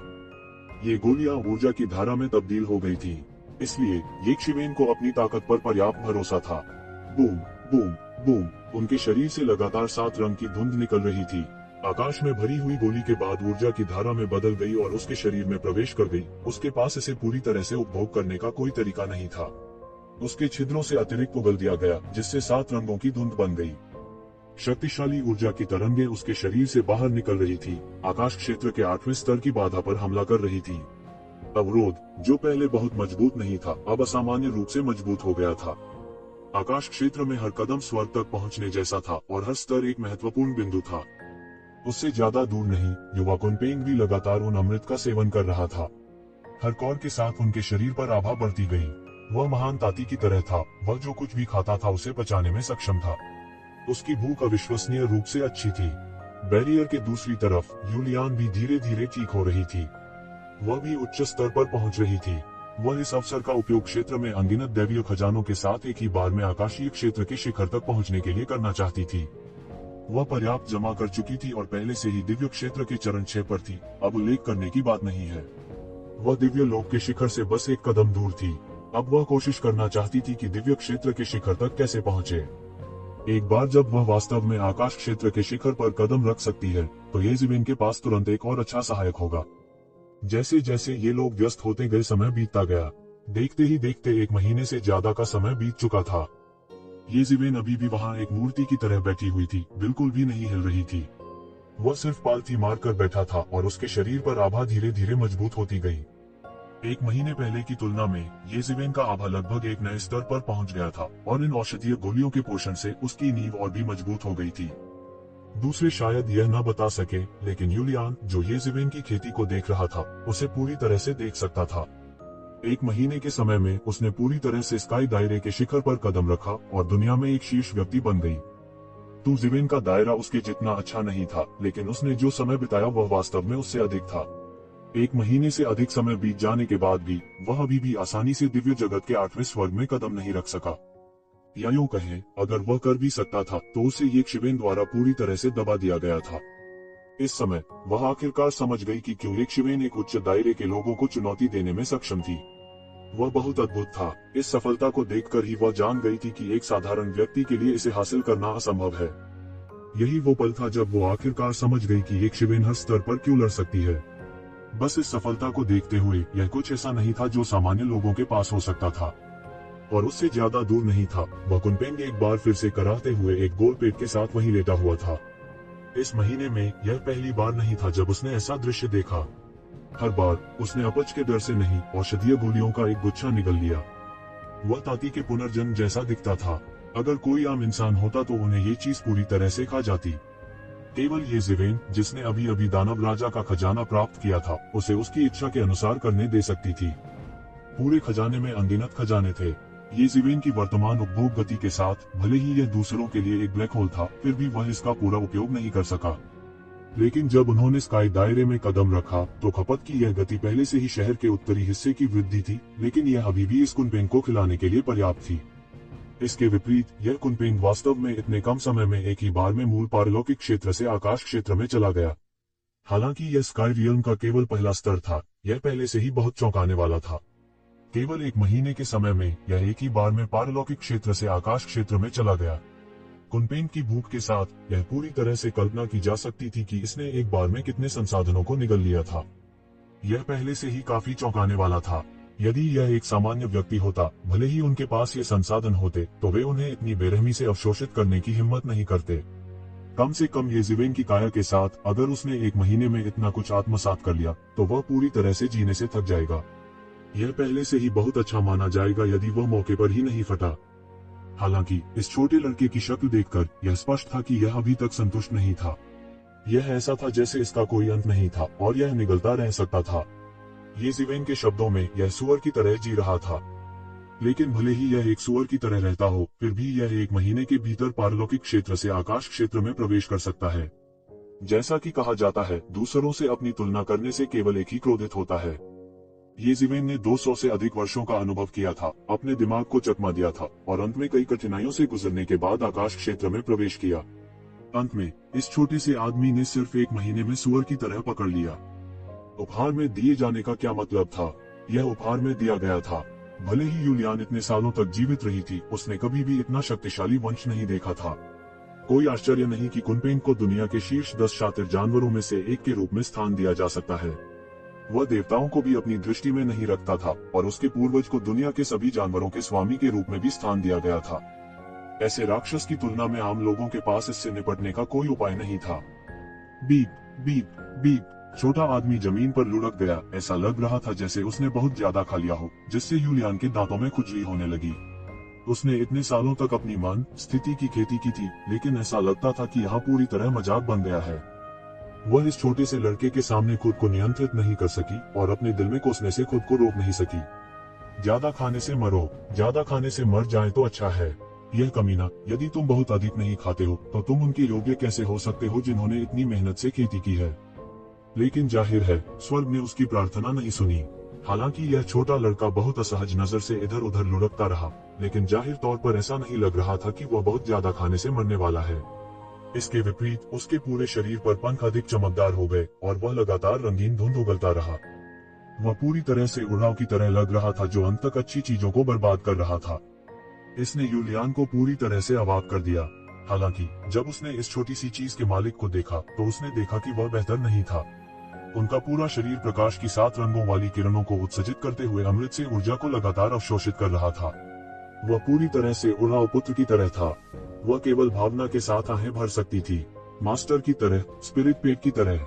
ये दोनों बस एक ही सांचे में उकेरे गए कमीने थे। हालांकि अंतर यह था कि ज़िवेन जानती थी कि उसका व्यवहार खर्चीला था, लेकिन वह केवल अपने दांत पीसकर जारी रख सकता था। यदि इन चीजों को ताकत में नहीं बदला गया होता तो यह वास्तव में पूरी तरह से बर्बादी होती। और इस छोटे से लड़के को कुछ भी महसूस नहीं हुआ। यहाँ तक अगर उसे ड्रैगन की नस दी भी जाती तो वह एक घूंट में यह सब निगलने की हिम्मत करता। उन्होंने अपनी समस्या पर बिल्कुल ध्यान नहीं दिया। बूम! अचानक ये ज़िवेन का शरीर, जो लंबे समय से हिल नहीं रहा था, अचानक हिलने लगा। उसके शरीर से चटकने की आवाज आई और अधिक रंगीन रोशनी निकली। उसके सिर के ऊपर से लगातार सफेद धुआं निकल रहा था। मूल रूप से स्थिर आभा भी लगातार फूटने लगी, एक घेरे में सभी दिशाओं में फैल गई। उसके पीछे मिंगक्सिन प्राचीन वृक्ष प्रत्यक्ष रूप से प्रकट हुआ। प्राचीन देवताओं के धर्म ग्रंथ में एक अन्य देवता प्रकट हुए और इसने हृदय सूत्र का निरंतर जाप करना शुरू कर दिया। प्रत्येक शब्द में महान सिद्धांत और महान शक्ति थी। उसके शरीर के चारों ओर असंख्य नियम प्रकट होने लगे और उसके चारों ओर प्रकट होने लगे। वे ऊपर और नीचे उठे, लगातार संघनित और पुनर्जीवित होते रहे। दृश्य असामान्य रूप से चौंकाने वाला था, स्वर्ग क्षेत्र के कई विशेषज्ञों से भी ज्यादा चौंकाने वाला। यूलियान की नजर में उसके चारों ओर संघनित होने वाले कानून स्वर्ग क्षेत्र के कई विशेषज्ञों की तुलना में अधिक मोटे और शानदार थे। स्वर्ग क्षेत्र के उन विशेषज्ञों का उल्लेख तो दूर, वे तुलना ही नहीं कर सकते थे। यही असली कारण था कि क्यों येज़ेबेल स्वर्ग क्षेत्र के विशेषज्ञों के खिलाफ लड़ सकी। यदि यह कोई साधारण व्यक्ति होता तो वे इतनी मजबूत नींव नहीं रख पाते। यह बहुत सारे संसाधनों को बर्बाद कर देगा। यदि यह संभव होता तो क्या स्वर्ग के क्षेत्र में सीधे आगे बढ़ना अधिक सुविधाजनक नहीं होता। केवल येज़ेबेल जैसा कोई व्यक्ति जिसके पास इतने सारे संसाधन थे और जिसके पास थोड़े समय में अपनी युद्ध शक्ति को बढ़ाने की वास्तविक आवश्यकता थी, वह इस तरह की अपरंपरागत कार्रवाई करेगा। Boom boom boom. येज़ेबेल के शरीर पर आभा अभी भी हलकों में फैल रही थी, लगातार मजबूत हो रही थी।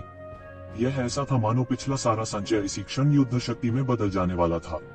यह एक पल के लिए भी नहीं रुका और लगातार फूटने लगा। गड़गड़ाहट के विस्फोटों की एक श्रृंखला गूंज उठी और येज़ेबेल का शरीर अंततः पूरी तरह से फट गया। एक जोरदार धक्का ने आपको लियान और छोटे कुनपेंग को बहुत दूर धकेल दिया। छोटे कुनपेंग को, जो पहले से ही थोड़ा भरा हुआ था, असंतोष में रोने के लिए मजबूर किया। लेकिन कोई दूसरा रास्ता नहीं था। वर्तमान येज़ेबेल का आभा अत्यंत भयानक स्तर तक पहुंच गया था और जो तूफान आया वह एक पर्वत श्रृंखला को नष्ट कर सकता था। बूम। उसकी आभा अंत में चरम पर पहुंच गई और टूटने के बाद मक्खन के माध्यम से गर्म चाकू की तरह बह गई। येज़ेबेल ने भी धीरे से अपनी आंखें खोली। स्वर्ग के 8वें स्वर्ग दायरे। उसने आखिरकार इस स्तर पर कदम रखा था और उसके शरीर में एक मजबूत शक्ति लगातार बढ़ रही थी। यह अभूतपूर्व रूप से मजबूत था और पहले की तुलना में ऐसा था जैसे वह उसी दायरे में नहीं था। दिव्य सत्ता के 8वें स्तर में कदम रखना उसके लिए अभी भी बहुत आसान था। हालांकि सबसे कठिन काम था तोड़ते समय अपनी युद्ध शक्ति को बढ़ाना। यही वजह है कि उन्होंने एक बार में ही 1 महीने से ज्यादा का समय निकाल लिया था। सौभाग्य से उसने इस दानव भगवान के खजाने को प्राप्त कर लिया था। उसने अपने दायरे को मजबूत करने और अपनी ताकत बढ़ाने के लिए बहुत सारी गोलियां भी प्राप्त की थी, वरना ऐसा करना उसके लिए नामुमकिन होता। उसने अपनी आंखें खोली और लिटिल कुनपेंग को देखा जो लगातार किनारे पर चिल्ला रहा था। वह मुस्कुराए बिना नहीं रह सका। हालांकि इस समय छोटा कुनपेंग लगातार चिल्ला रहा था, लेकिन उसके दिल की गहराई से येज़ेबेल के साथ घनिष्ठता की भावना थी। वह दिल से हंसे और अपना हाथ लहराया। एक और भी बड़ा तूफान बह गया। वह छोटी चीज और भी दूर उड़ गई, पूरी तरह लुढ़क गई। छोटी सी बात और भी उत्तेजित थी। उसने येज़ेबेल की ओर इशारा किया और चिल्लाया, मानो कह रहा हो कि जब उसकी ताकत एक निश्चित स्तर पर पहुंच जाएगी तो वह येज़ेबेल के साथ मरते दम तक लड़ेगा। हालांकि यह येज़ेबेल द्वारा वश में कर लिया गया था, लेकिन इस छोटी सी चीज की प्रकृति बिल्कुल नहीं बदली थी। विशेष रूप से येज़ेबेल के सामने इसने खुद को बिल्कुल भी संयमित नहीं किया। येज़ेबेल ने बेबसी से उस छोटी सी चीज के गोल शरीर को देखा। इस गति से यह छोटी सी चीज मरने का एक नया तरीका इजाद कर सकती है, मोटापे से मौत। और सबसे भयानक बात यह थी कि यह छोटी सी चीज इतनी तेजी से मोटी होती जा रही थी। अगर यह इसी तरह चलता रहा तो शायद यह उड़ भी नहीं पाएगा। बेशक यह उड़ने के लिए हवा विशेषता कानून पर भरोसा कर सकता है, लेकिन क्या यह बहुत हास्यास्पद नहीं होगा? इस समय के दौरान मेरी रक्षा करना आपके लिए कठिन है। येज़ेबेल ने यूलियान को देखा और कहा, यह बिल्कुल भी मुश्किल नहीं है। यहाँ दुनिया को सील कर दिया गया है, दूसरे लोग इसमें नहीं आ सकते। वास्तव में यह बहुत काम का नहीं है। यूलियान ने मुस्कुराते हुए कहा। येज़ेबेल मुस्कुराए। तुम लियान इस समय के दौरान भी अपने दायरे को मजबूत कर रही थी। उसे निकट साधना में होना चाहिए, लेकिन अब उसे उसके लिए साधना बंद करनी थी। ठीक है, तुम्हें जाना चाहिए और अपने दायरे को मजबूत करना चाहिए। मुझे तुम्हारी यहाँ निगरानी करने की आवश्यकता नहीं है, येज़ेबेल ने कहा। अब जब वह दिव्य सत्ता क्षेत्र के 8वें स्तर को पार कर गया था, तो उसे साधना बंद करने की आवश्यकता नहीं थी। उसे केवल समेकन जारी रखने की आवश्यकता थी। उसे बचाने के लिए दूसरों की मदद की कोई जरूरत नहीं थी। और जैसा कि यूलियान ने कहा, यहाँ खतरे का सामना करने की संभावना बहुत कम थी। ठीक है, तुम। लियान ने और कुछ नहीं कहा। वह एक तरफ चली गई और एकांत में खेती करने लगी। येज़ेबेल ने इस समय संकोच नहीं किया और सीधे अपने दायरे को मजबूत करने के लिए फिर से बंद करना शुरू कर दिया, जबकि एक ही समय में हिंसक थंडर भाले को लगातार परिष्कृत किया और पूरे खजाने के घर में महारत हासिल करना शुरू कर दिया। केवल तभी जब उसके पास राजकोष पर पूर्ण नियंत्रण होगा, तभी वह मन की शांति के साथ निकल पाएगा। केवल जब उसका राजकोष पर पूर्ण नियंत्रण होगा, तभी वह इसमें स्वतंत्र रूप से प्रवेश और निकास कर सकेगा। पहले की तरह, हालांकि वह स्वतंत्र रूप से राजकोष में प्रवेश कर सकता था, उसने अंडरवर्ल्ड के इंपीरियल फ्लैग और एंजल की तलवार की शक्ति उधार ली थी। जब वह चला गया, तब भी उसे दानव क्षेत्र को छोड़ना पड़ा और प्राचीन जंगल में वापस जाना पड़ा। दूसरी ओर, यदि वह खजाने को पूरी तरह से नियंत्रित कर सकता है, तो वह खजाने में प्रवेश करने और बाहर निकलने के लिए सीधे अंतरिक्ष को भेदने में सक्षम होगा। उसे दानव लोक में मार्ग से जाने की आवश्यकता नहीं होगी। यह उनके लिए बहुत महत्वपूर्ण था। वह हर बार दानव क्षेत्र से नहीं गुजरना चाहता था, क्योंकि अगर वह घात लगाकर बैठा होता तो वह कुछ नहीं कर पाता। एक और आधा महीना पलक झपकते ही बीत गया। गठबंधन की बैठक के कुछ दिन पहले ही कबीले प्रमुख ने उल्लेख किया था। येज़िवेन आखिरकार अपने एकांतवास की स्थिति से जागे। इस आधे महीने के बाद उसने दिव्य सत्ता क्षेत्र के 8वें स्तर के अपने दायरे को पूरी तरह से समेकित कर लिया था। इसके अलावा उन्होंने वायलेंट थंडर स्पीयर को भी पूरी तरह से परिष्कृत किया था और पूरे खजाने पर उनका पूरा नियंत्रण था। इस समय भले ही हजारों सैनिकों और घोड़ों पर हमला करना हो, वह खजाने में सेना को जुटा सकता है और इन हमलावर दुश्मनों को पूरी तरह से नष्ट कर सकता है। पूरा खजाना अब पूरी तरह से येज़िवेन के हाथों में था। एकांतवास से बाहर आने के बाद येज़िवेन ने तुरंत संकोच नहीं किया। वह सीधे आपको लियान ले गया और रॉयल कोर्ट की दिशा में दौड़ने लगा। जहां तक सी चीज की बात है, कुनपेंग, येज़िवेन ने इसे पूरी तरह से इस खजाने में छोड़ दिया। वैसे भी येज़िवेन के लिए अब बेकार था, इसलिए यहाँ खेती करना बेहतर था। येज़िवेन ने खुद को एक पतित देवदूत के रूप में प्रदर्शन किया और चुपचाप इस दूरस्थ स्थान को दानव क्षेत्र में छोड़ दिया। जब किसी ने उसे नहीं देखा तो उसने सीधे अपने दानव पंख फैलाए और शाही दरबार की दिशा में उड़ गया। पिछली बार दानव लोक में प्रवेश करने के अनुभव के साथ येज़िवेन बिल्कुल भी नहीं रुके। पूरा दिन बिताने के बाद वह आखिरकार दानव क्षेत्र और शाही दरबार के बीच की सीमा पर दरार पर आ गया। इस समय दानव दायरे और शाही दरबार के बीच की सीमा तनावपूर्ण थी और अनगिनत सैनिकों को अग्रिम पंक्ति में लामबंद किया गया था। दूर से देखने पर एक विशाल युद्ध क्षेत्र था जो अथाह चौड़ा और अथाह लंबा था। दूरी में हर तरह की रोशनी चमक रही थी और अनगिनत विशेषज्ञ उसमें लड़ रहे थे। दानव कबीले के बीच कई सैनिक थे जो लामबंद थे। मूल रूप से दोनों पक्षों को शांति से कहा जा सकता था और युद्ध के मैदान के पास दोनों तरफ शहर भी थे। हालांकि इस समय युद्ध के मैदान के पास के शहर युद्ध में लंबे समय तक नष्ट हो चुके थे। इस स्तर के युद्ध की लपटों से कोई नहीं बच सका। येज़िवेन ने खुद को पतित देवदूत के रूप में प्रदर्शन किया और मानव कबीले की दिशा में उड़ान भरी। द फॉलन एंजल कबीले दानव क्षेत्र के 8 शाही कुलों में से एक के रूप में बहुत उच्च स्थिति थी। हालांकि येज़िवेन युद्ध के मैदान में अकेले उड़ रही थी, लेकिन किसी भी राक्षस ने गैर जिम्मेदाराना टिप्पणी करने की हिम्मत नहीं की और किसी ने भी उससे लापरवाही से पूछताछ करने की हिम्मत नहीं की। यदि यह एक सामान्य निम्न स्तरीय दौड़ होती तो वे इस समय युद्ध के मैदान में घूमने की हिम्मत कैसे करते? क्या यह मौत को दावत देना नहीं होगा? रास्ते में उसे मानव विशेषज्ञों के कई समूहों का सामना करना पड़ा जो छिपे हुए थे और देखा कि येज़िवेन उस पर हमला करने वाली थी। हालांकि इस समय येज़िवेन के पास उनके साथ बर्बाद करने का समय नहीं था। वह पूरे रास्ते भाग गया और मानव कबीले के क्षेत्र में मुश्किल से बचने के लिए पूरा दिन बिताया। इस समय येज़िवेन अपनी पहचान पूरी तरह से मानव कबीले में बदल सकता था और उसे पतित देवदूत होने का नाटक जारी नहीं रखना था। इस समय युद्ध का मैदान अराजकता में था और विभिन्न बलों के विशेषज्ञ बड़ी संख्या में यहाँ एकत्र हुए थे, इसलिए येज़िवेन बहुत आकर्षक नहीं थी। इसके अलावा उसकी पहचान ये कबीले के एक मार्क्विस के रूप में थी और वह जल्दी से रॉयल कोर्ट की नाकाबंदी की परतों से गुजरा। रॉयल कोर्ट छोड़ने के बाद वह सीधे ये क्लान पहुंचे। इस तरह पूरा दिन निकल गया। तीसरे दिन येज़िवेन अंत में दानव क्षेत्र की उजाड़ सीमा से ये कबीले में वापस आ गया। अगर यह कई साल पहले होता तो यह बस अकल्पनीय था।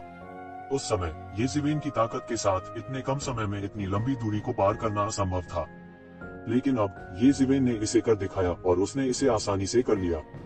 किसी और बात की तो बात ही क्या, केवल अराजक युद्ध के मैदान को अकेले पार करते हुए। अगर अतीत में येज़िवेन थे तो उन्हें सावधान रहना होगा, क्योंकि अगर वह सावधान नहीं होते तो उनका सामना एक बड़ी सेना से होता और उस समय वो कर सकते थे केवल बचना जारी है।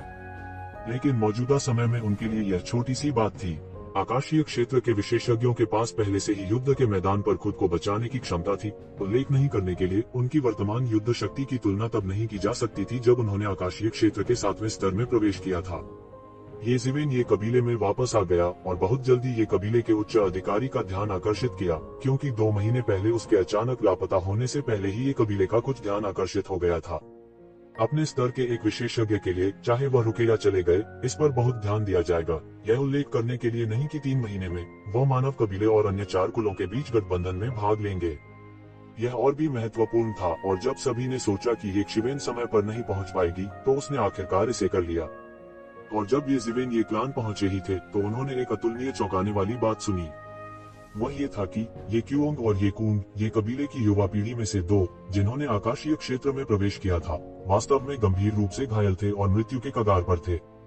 जब उसे यह खबर मिली तो एक शिवेन तुरंत अतुलनीय रूप से चौंक गया। एक को यह जानना था कि उनकी ताकत और रुतबे से कितने लोग उन्हें इस तरह मारने की हिम्मत करेंगे और कितने लोगों में ऐसा करने की क्षमता थी। प्रारंभिक अवस्था में दिव्य क्षेत्र की शक्ति कोई मजाक नहीं थी। इस समाचार को प्राप्त करने के बाद ये जिवेन के पास आराम करने का समय भी नहीं था और सीधे अपने गुरु ये जेंटियन को देखने के लिए दौड़ पड़े। कानून प्रवर्तन शहर के एक बड़े हॉल में ये जिवेन ने ये जेंटियन को देखा और पूछा, वास्तव में क्या हो रहा है? वे दोनों कैसे गंभीर रूप से घायल हो गए, यह असंभव है, सही? दरअसल यह मामला आपसे जुड़ा है, ये जेंटियन ने कहा। मुझसे संबंधित? ये जिवेन थोड़ा उलझन में थी। इस मामले का उससे फिर क्या लेना देना? यह सही है। क्या आपको याद है कि आपने पहले फीनिक्स संप्रदाय को भारी चोट पहुंचाई थी? ये जेंटियन ने कहा। क्या मास्टर का मतलब है कि फीनिक्स कबीले के विशेषज्ञ फिर से आ गए हैं? ये जिवेन को अचानक एहसास हुआ कि यही एकमात्र व्याख्या थी जो समझ में आ सकती थी। अन्यथा ये जेंटियन यह क्यों कहेंगे कि यह उससे संबंधित था? यह सही है, यह बात है। फीनिक्स कबीले ने एक अन्य विशेषज्ञ फैंग वयंग को भेजा है, जिनकी साधना अथाह है। इस बार आपके जाने के बाद किसी ने जल्दी से ये कूंग और ये क्यूओंग को युवा पीढ़ी की किसी सभा में भाग लेने के लिए आमंत्रित किया। हालांकि सभा में फैंग वयंग अचानक प्रकट हुए, दोनों को उकसाया और यहाँ तक कि हमारे ये कबीले ने 1% खो दिया है। स्वाभाविक रूप से वे दोनों इसे स्वीकार करने को तैयार नहीं थे और हमला कर दिया। सबसे महत्वपूर्ण बात यह है कि वे दोनों सेना में शामिल हो गए, लेकिन वे वास्तव में उसके मैच नहीं थे और उसके द्वारा आसानी से घायल हो गए।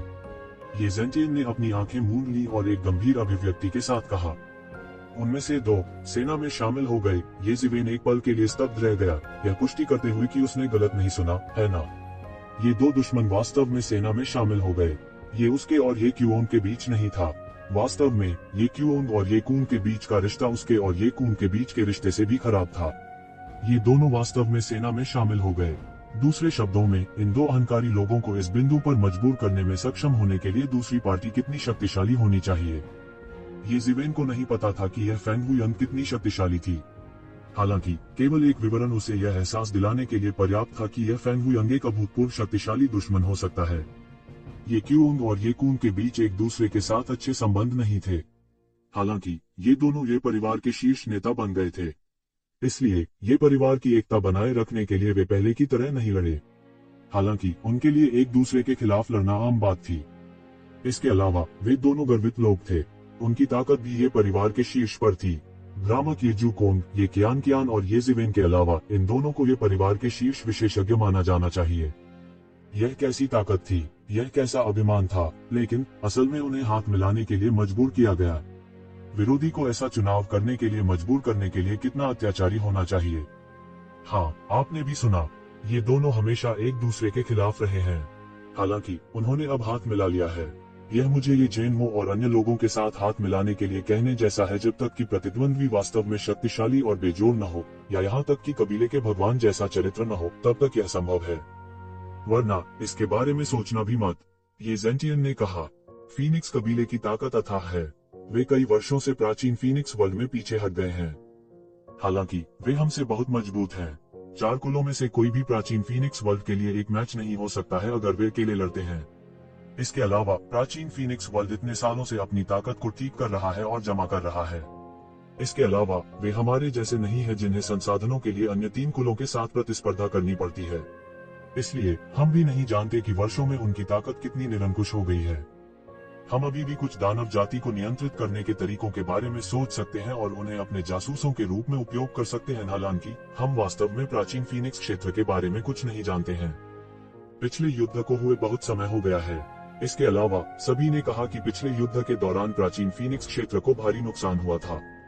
हालांकि केवल प्राचीन फीनिक्स क्षेत्र ही प्राचीन फीनिक्स क्षेत्र की वास्तविक स्थिति को जानता है। ये नस्लें जो कभी प्राचीन काल में हावी थीं, इतनी सरल नहीं है। ये जेंटियन ने कहा, कबीले की युवा पीढ़ी और भी उत्कृष्ट है। केवल फीनिक्स संप्रदाय ही पहले से ही बहुत उत्कृष्ट है। यहाँ तक ये कून भी उनका कुछ नहीं बिगाड़ सके। अगर यह आपके लिए नहीं होता तो मुझे डर है कि वे अपने चेहरे की आखिरी परत खो चुके होते। ये जुकोन के अलावा हम नहीं जानते कि वह कहाँ गया। हमें कोई ऐसा नहीं मिला जो उसकी बराबरी कर सके। इसके अलावा उसने न केवल हमारे ये कबीले को निशाना बनाया।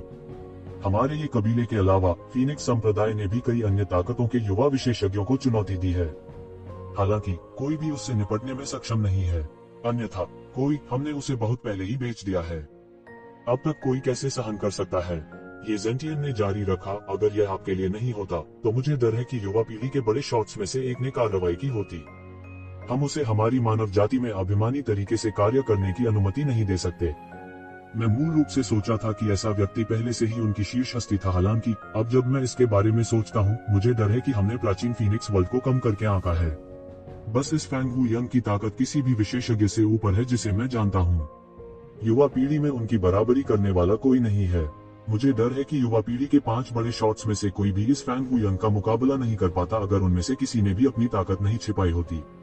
ये जिवेन की अभिव्यक्ति गंभीर हो गई। वास्तव में युवा पीढ़ी के 5 बड़े शॉट्स की ताकत स्वर्ग क्षेत्र के शुरुआती चरण में ही थी। ऐसा लग रहा था कि वे बाकी सबसे बहुत आगे नहीं थे। ये कबीले के भीतर ये जुकोन, ये कून, ये कियोन और अन्य लोग थे जिन्होंने स्वर्ग के क्षेत्र में कदम रखा था। अन्य बलों के विशेषज्ञों का उल्लेख नहीं करना। एक धमाके की तरह स्वर्ग क्षेत्र के विशेषज्ञों के एक बैच ने रैंकों में कदम रखा था। हालांकि युवा पीढ़ी के 5 बड़े शॉट अभी भी इस प्रतिष्ठा को बनाए रखने में सक्षम थे। इसका कारण उनकी पिछली प्रतिष्ठा नहीं थी, बल्कि उनकी अत्याचारी ताकत थी। युवा पीढ़ी के 5 बड़े शॉट्स ने बहुत पहले ही स्वर्ग के दायरे में कदम रख दिया था। हालांकि इसने बहुत से देर से आने वालों को नहीं डराया, विशेष रूप से युवा पीढ़ी के कुछ शीर्ष प्रतिभाओं ने जिन्होंने स्वर्ग क्षेत्र में कदम रखा था। उनमें से कितने 5 बड़े शॉट्स के लिए प्रस्तुत करने को तैयार थे।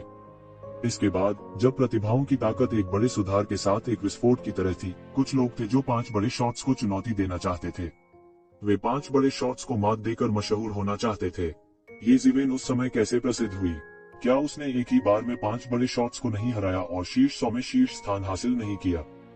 उन्होंने 5 बड़े शॉट्स को हराने के लिए सबसे प्रत्यक्ष तरीके का भी इस्तेमाल नहीं किया। केवल अप्रत्यक्ष विधि ही उन्हें प्रसिद्ध करने के लिए पर्याप्त थी। इससे कोई यह देख सकता था कि मानव जाति में 5 बड़े शॉट कितने प्रसिद्ध थे। पहले कुछ वर्षों में कभी कभार किसी प्रतिभाशाली व्यक्ति द्वारा 5 दिग्गजों को चुनौती देने की खबरें आती थीं। शुरुआत में यह एक सनसनी पैदा करेगा। बहुत से लोग इसे देखने के लिए दौड़ पड़े होंगे। हालांकि परिणाम यह था कि कोई फर्क नहीं पड़ता कि किसने प्रतिभा को चुनौती दी, वे अंत में 5 दिग्गजों से हार गए। इससे कोई फर्क नहीं पड़ता था कि उनकी ताकत कितनी अत्याचारी थी। ऐसा लगता था कि 5 दिग्गज हमेशा इतने कुशल और आसान थे। ऐसा लग रहा था मानो उनकी ताकत का कोई अंत नहीं है। इस समय अंत में हर कोई समझ गया कि 5 बड़े शॉट कितने भयानक थे और उस समय ये शिवेन के लिए यह कितना मुश्किल था। यहाँ तक अगर उसने केवल 5 बड़े शॉट्स को अप्रत्यक्ष रूप से हराया तो यह पहले से ही सभी के लिए एक अद्भुत उपलब्धि थी। अगर ये शिवेन इतने सालों तक शांत नहीं होती तो वह अब तक प्रसिद्ध हो गया होता। वह अकेला ही था जिसने 5 बड़े शॉट्स को हराया था, भले ही उसने उस तरीके का इस्तेमाल किया हो। हालांकि यह 5 दिग्गजों की निष्पक्ष और चौकोर हार नहीं थी, लेकिन ऐसा करना पहले से ही आसान नहीं था। इसलिए धीरे धीरे 5 बड़े शॉट्स ने अपनी स्थिति मजबूत कर ली, जिससे सभी को पता चल गया कि भले ही वे एक ही दायरे में हो, 5 बड़े शॉट अभी भी 5 बड़े शॉट थे। यहाँ तक कुछ पुराने सीनियर्स जिन्होंने कई वर्षों तक खेती की थी, वे अभी भी 5 बड़े शॉट्स के लिए मैच नहीं थे और पूरी तरह से हार गए थे। इससे यह देखा जा सकता था कि 5 बड़े शॉट बाकी सभी से पूरी तरह ऊपर थे। फिर भी ये जेंटियन के अनुसार अगर कोई अपनी ताकत को नहीं छिपाता है तो वह अभी भी फैंग वयंग को हराने में सक्षम नहीं होगा। क्या ऐसा हो सकता है कि फैंग वयंग पहले ही आकाशीय क्षेत्र के मध्य चरण में पहुंच चुके हैं? ये जिवेन गंभीर हो गई। युवा पीढ़ी के 5 बड़े शॉट्स, विशेष रूप से फा वुशुन, दिव्य क्षेत्र के प्रारंभिक चरण के लगभग चरम पर पहुंच गए थे। उससे ज्यादा मजबूत कोई नहीं था, लेकिन फिर भी वह फैंग वयंग को नहीं हरा सका। केवल एक ही संभावना थी, फैंग वयंग ने पहले ही दिव्य क्षेत्र के मध्य चरण में कदम रखा था। वह नहीं जानता था कि यह हटकल सच है या नहीं, लेकिन अगर यह सच होता तो वह एक बेहद भयानक प्रतिद्वंद्वी होता। क्या ऐसा हो सकता है कि प्राचीन फीनिक्स क्षेत्र में वास्तव में इतने शक्तिशाली विशेषज्ञ थे? और फीनिक्स संप्रदाय के शब्दों से जब वे पिछली बार लड़े थे, ऐसा लगता था कि वे यहाँ उसके लिए थे। लेकिन प्राचीन फीनिक्स क्षेत्र के साथ उसकी बातचीत फैंगलिंग के साथ उस समय तक ही सीमित थी। यदि यह इंपीरियल कोर्ट प्रतियोगिता के कारण होता तो इसका कोई मतलब नहीं होता। आखिरकार फीनिक्स संप्रदाय के व्यवहार ने स्पष्ट रूप से दिखाया कि उन्हें मानव जाति की परवाह नहीं है, इसलिए वे केवल इंपीरियल कोर्ट प्रतियोगिता चैंपियन की परवाह कैसे कर सकते हैं? या यह हुआ मेघान से संबंधित हो सकता है? हुआ मेघान को प्राचीन फीनिक्स क्षेत्र में लाए जाने के बाद उसकी कोई खबर नहीं आई। शायद यह वास्तव में संबंधित था। ये विचार और विचार उसके दिमाग में लगातार आपस में उलझे रहते थे, लेकिन उसे कोई तार्किक संबंध नहीं मिल पाता था। उसका कोई पता नहीं था। यह संभव है। मैंने इस मामले पर कबीले के भगवान के साथ चर्चा की है और हमें यह भी लगता है कि यह एकमात्र संभावना है। अन्यथा ये कूंद और ये क्यूओन की ताकत के साथ उन्हें हाथ मिलाने और गंभीर चोटों का सामना करने के लिए मजबूर नहीं होना पड़ता। ये जेंटियन ने ये ज़िवेन को कुछ चिंतित तरीके से देखा और कहा, इसलिए मैंने कुलपति के साथ चर्चा की है। इस बार आपको लड़ने की जरूरत नहीं है। इस बार यह बहुत स्पष्ट है कि वह आपके लिए आ रहा है। ये कूंद और ये क्यूओन बस गोलीबारी में फंसदे हैं, बस इतना ही। एक बार जब आप मंच पर चले जाते हैं तो वह निश्चित रूप से आपको जाने नहीं देंगे। ये ज़िवेन समझ गए थे कि फैंग वुयंग ने इतने मजबूत और निर्मम तरीके से हमला किया था और उन्होंने केवल ये कूंद और ये क्यूओन को निशाना बनाया था। यह बहुत स्पष्ट था कि वह यहाँ उसके लिए था। लेकिन अगर मैं नहीं लड़ता तो क्या वे हमारे ये कबीले को हेय दृष्टि से नहीं देखेंगे? वे सोचेंगे कि मैं डरपोक हूँ। तो ज़िवेन ने अपना मुंह खोला और कहा, ये कुछ नहीं है। ये जेंटियन ने अपना सिर हिलाया। हमारे ये क्लान की प्रतिष्ठा हमने खुद अर्जित की है। दूसरे हमें केवल इसलिए नीचे नहीं देख सकते क्योंकि वे हमें नीचे देखते हैं। इसके अलावा हमारा प्रतिद्वंद्वी प्राचीन फीनिक्स डोमेन की तरह एक विशाल है। समग्र रूप से हमारी मानव जाति में उनके विरुद्ध संघर्ष करने की क्षमता है। इसलिए अब हमारे लिए पीछे हटना कोई बड़ी बात नहीं है। ये कूंद और ये क्यूओन गंभीर रूप से घायल हो गए हैं।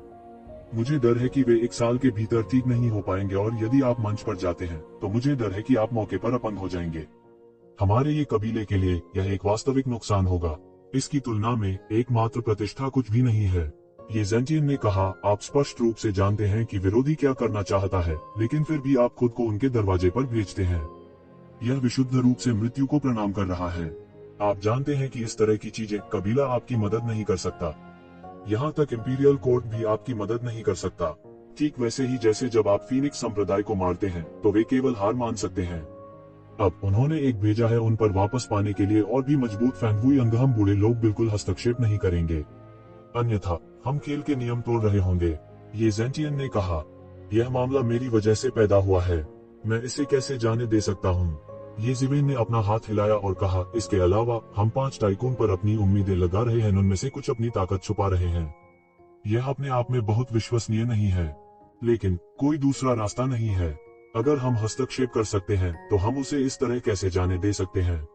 ये जेंटियन ने बेबसी से कहा, बहुत सी चीजें इतनी आसान नहीं थी। स्वामी, मैं लड़ने का अनुरोध करता हूँ। प्रतिद्वंद्वी स्पष्ट रूप से मेरे लिए आया है, मैं इसे अनदेखा नहीं कर सकता। इसके अलावा मैंने इस अवधि में कुछ प्रगति भी की है। ऐसा नहीं है कि मेरे पास वापस लड़ने की ताकत नहीं है। विशाल तारों वाले आकाश की गहराई में एक अतुलनीय विशाल ग्रह था। इसकी परिधि इतनी बड़ी थी कि यह असीम प्रतीत होती थी। यह लगभग एक विमान के बराबर था। विशाल तारों वाले आकाश की गहराई में भी इतना विशाल ग्रह दुर्लभ था। इतना बड़ा ग्रह लंबे समय में एक विमान के रूप में विकसित हुआ होगा। अगर यह और ऊपर चला गया तो यह एक दुनिया बना देगा, और यह दुनिया अलग अलग प्रकारों में बनती हुई थी, जैसे एक छोटी दुनिया, एक मध्यम दुनिया, एक बड़ी दुनिया और इसी तरह। ट्रू मार्शल वर्ल्ड जहां ये ज़िवेन रहा करती थी, वह एक छोटी सी दुनिया थी। डेविल रेस का विरोध करने के लिए इस ग्रह को पिछली गठबंधन बैठक के लिए स्थापित किया गया था। बड़ी ताकतें एक दूसरे के खिलाफ पहरा दे रही थीं, इसलिए किसी को भी एक दूसरे के इलाके में घुसने देने में आसानी नहीं होती थी। इसलिए उन्होंने तारों भरे आकाश की गहराई में गठबंधन की बैठक आयोजित करने के लिए चुना था। हालांकि गठबंधन की पिछली बैठक को अनगिनत साल बीत चुके थे, तो यह ग्रह एक धूल भरे कमरे की तरह था जिसे लंबे समय से खोला गया था। प्रकाश की एक किरण पूरे आकाश में फैल गई। कई अत्याचारी लोग उस ग्रह की ओर बढ़ रहे थे जहां गठबंधन की बैठक हो रही थी। इस बार की गठबंधन की बैठक काफी प्रभावशाली रही। चारों जातियों के सभी दलों ने बड़ी संख्या में विशेषज्ञ भेजे थे। मानव जाति के बीच 4 शाही परिवारों और 28 कुलीन परिवारों के अलावा सभी दुष्ट कृषक संप्रदायों ने भी अपने अपने विशेषज्ञ भेजे थे। अनगिनत दुर्जय आभा ने पूरे ग्रह को भर दिया। ये आभा मंडल आम दिनों में कम ही देखने को मिलते थे। हालांकि उन्हें इस समय सड़क के किनारे गोभी की तरह हर जगह देखा जा सकता था। अधिक से अधिक दुर्जय आंकड़े तारों वाले आकाश की गहराई से भाग रहे थे। टकरा जाना, शून्य फटा हुआ था। गड़गड़ाहट की एक अतुलनीय दुर्जय शक्ति शून्य में चमक उठी। जब यह फिर से प्रकट हुआ तो यह पहले ही ग्रह के आंतरिक भाग में प्रवेश कर चुका था। इतना शक्तिशाली, यह थंडर कबीले की प्रसिद्ध थंडर बोट है। आकाशीय क्षेत्र के कई अत्याचारी विशेषज्ञों के प्रभामंडल इस समय शून्य में दिखाई दिए। यह हमारी मानव जाति के मार्किस कबीले की असली ताकत है। उनकी तुलना में हम सिर्फ व्यक्तिगत किसान हैं। मेरी खेती व्यक्तिगत खेती करने वालों के बीच बहुत अच्छी है, हालांकि इसकी तुलना अभी भी वास्तविक मार्किस कबीले से नहीं की जा सकती है। 4 शाही कुलों को छोड़ दें जिनकी ताकत मार्किस कबीले से ऊपर है। दिव्य क्षेत्र के 9वें स्तर के एक पुराने राक्षस ने इस समय कहा। उसने कई वर्षों तक साधना की थी, फिर भी उसने केवल स्वर्ग की श्रेणी के 9वें स्वर्ग में कदम रखा था। वह वास्तव में इन मार्किस कुलों और रॉयल कुलों के रूप में एक ही सांस में उल्लेख करने में असमर्थ था। हालांकि थंडर कबीला बुरा नहीं है, यह अभी भी 4 महान रॉयल कुलों से दूर है।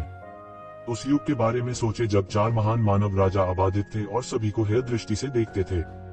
इसके बारे में सोचना ही लोगों को उत्तेजित करने के लिए काफी है। कुछ लोगों ने असहमति जताई और कहा, इस गठबंधन बैठक का उद्देश्य दानव जाति से निपटना है।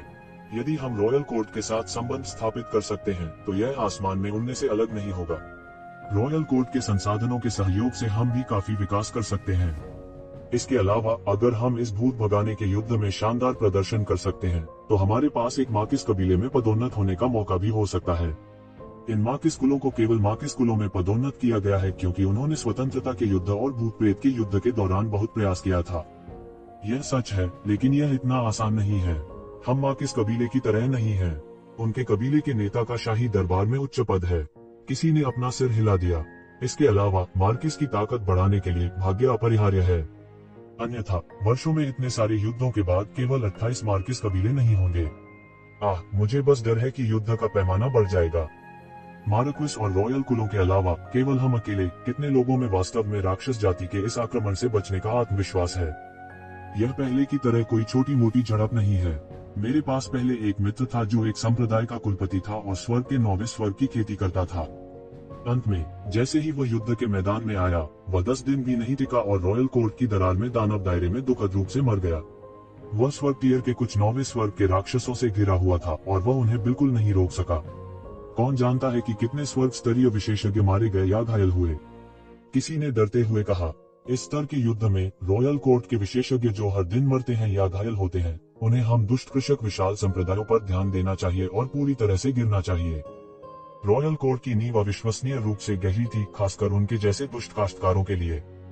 जैसे ही ये लोग बोले, वे बिजली की गति से ग्रह की ओर बढ़े। बस एक क्षण में वे पहले ही ग्रह के वातावरण में पहुंच चुके थे।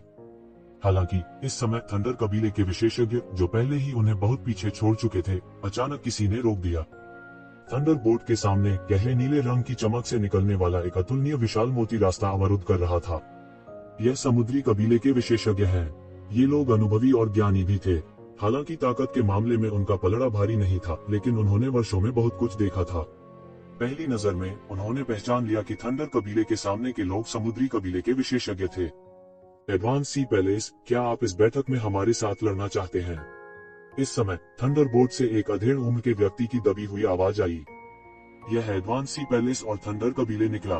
कोई आश्चर्य नहीं कि वे एक दूसरे के खिलाफ जा रहे हैं। इन दुष्ट काश्तकारों में भी समझ की नजर थी। थंडर कबीले की खेती पद्धति मुख्य रूप से गड़गड़ाहट और बिजली पर आधारित थी, जो समुद्री कबीले के लिए एक अतुलनीय संयम था। इसलिए समुद्री कबीले के खिलाफ युद्ध में थंडर कबीला हमेशा सबसे आगे रहा। इन वर्षों में थंडर कबीले के हाथों अनगिनत समुद्री कबीले के सदस्य मारे गए थे। उनमें से सी कबीले का क्षेत्र थंडर कबीले से सटा हुआ था और उनके बीच अनगिनत संघर्ष हुए थे। जब दोनों पक्ष मिलते थे तो वे मौत से लड़ते थे। इस समय संघर्ष का टूटना सामान्य था। लंबे समय तक टकराव के बाद दोनों पक्ष आखिरकार निकल गए और ग्रह में प्रवेश कर गए। बस एडवांस सी पैलेस और थंडर कबीले के बीच की कड़वाहट को देखते हुए मैं इस बैठक के नतीजे के बारे में आशावादी नहीं हूँ। किसी ने आह भरी और कहा, इतने सारे विरोधाभासों के साथ क्या कोई गठबंधन में शामिल होने को तैयार होगा? लेकिन अतीत में गठबंधन की सफल बैठकों के उदाहरण नहीं रहे हैं। दूसरे व्यक्ति ने पूछा, वही कैसे हो सकता है? उसके बाद दानव कबीले ने एक प्रचंड आग की तरह आक्रमण किया और प्राचीन बैरेंस महाद्वीप के आधे हिस्से पर कब्जा कर लिया। विभिन्न कबीले अपनी रक्षा के लिए सेना में शामिल हो गए, लेकिन अब हालांकि दानव कबीले के हमले एक ज्वार की लहर की तरह हैं, उन्हें इंपीरियल कोर्ट द्वारा मजबूती से रोक दिया गया है। अभी स्थिति इतनी निराशाजनक नहीं है। इसके अलावा मानव कबीले के पास उनसे पूछने के लिए और भी बहुत कुछ है। शुरू से ही दोनों पक्ष एक मत के नहीं थे। हम कैसे आशा कर सकते हैं कि वे मानव जाति के समान मन वाले होंगे?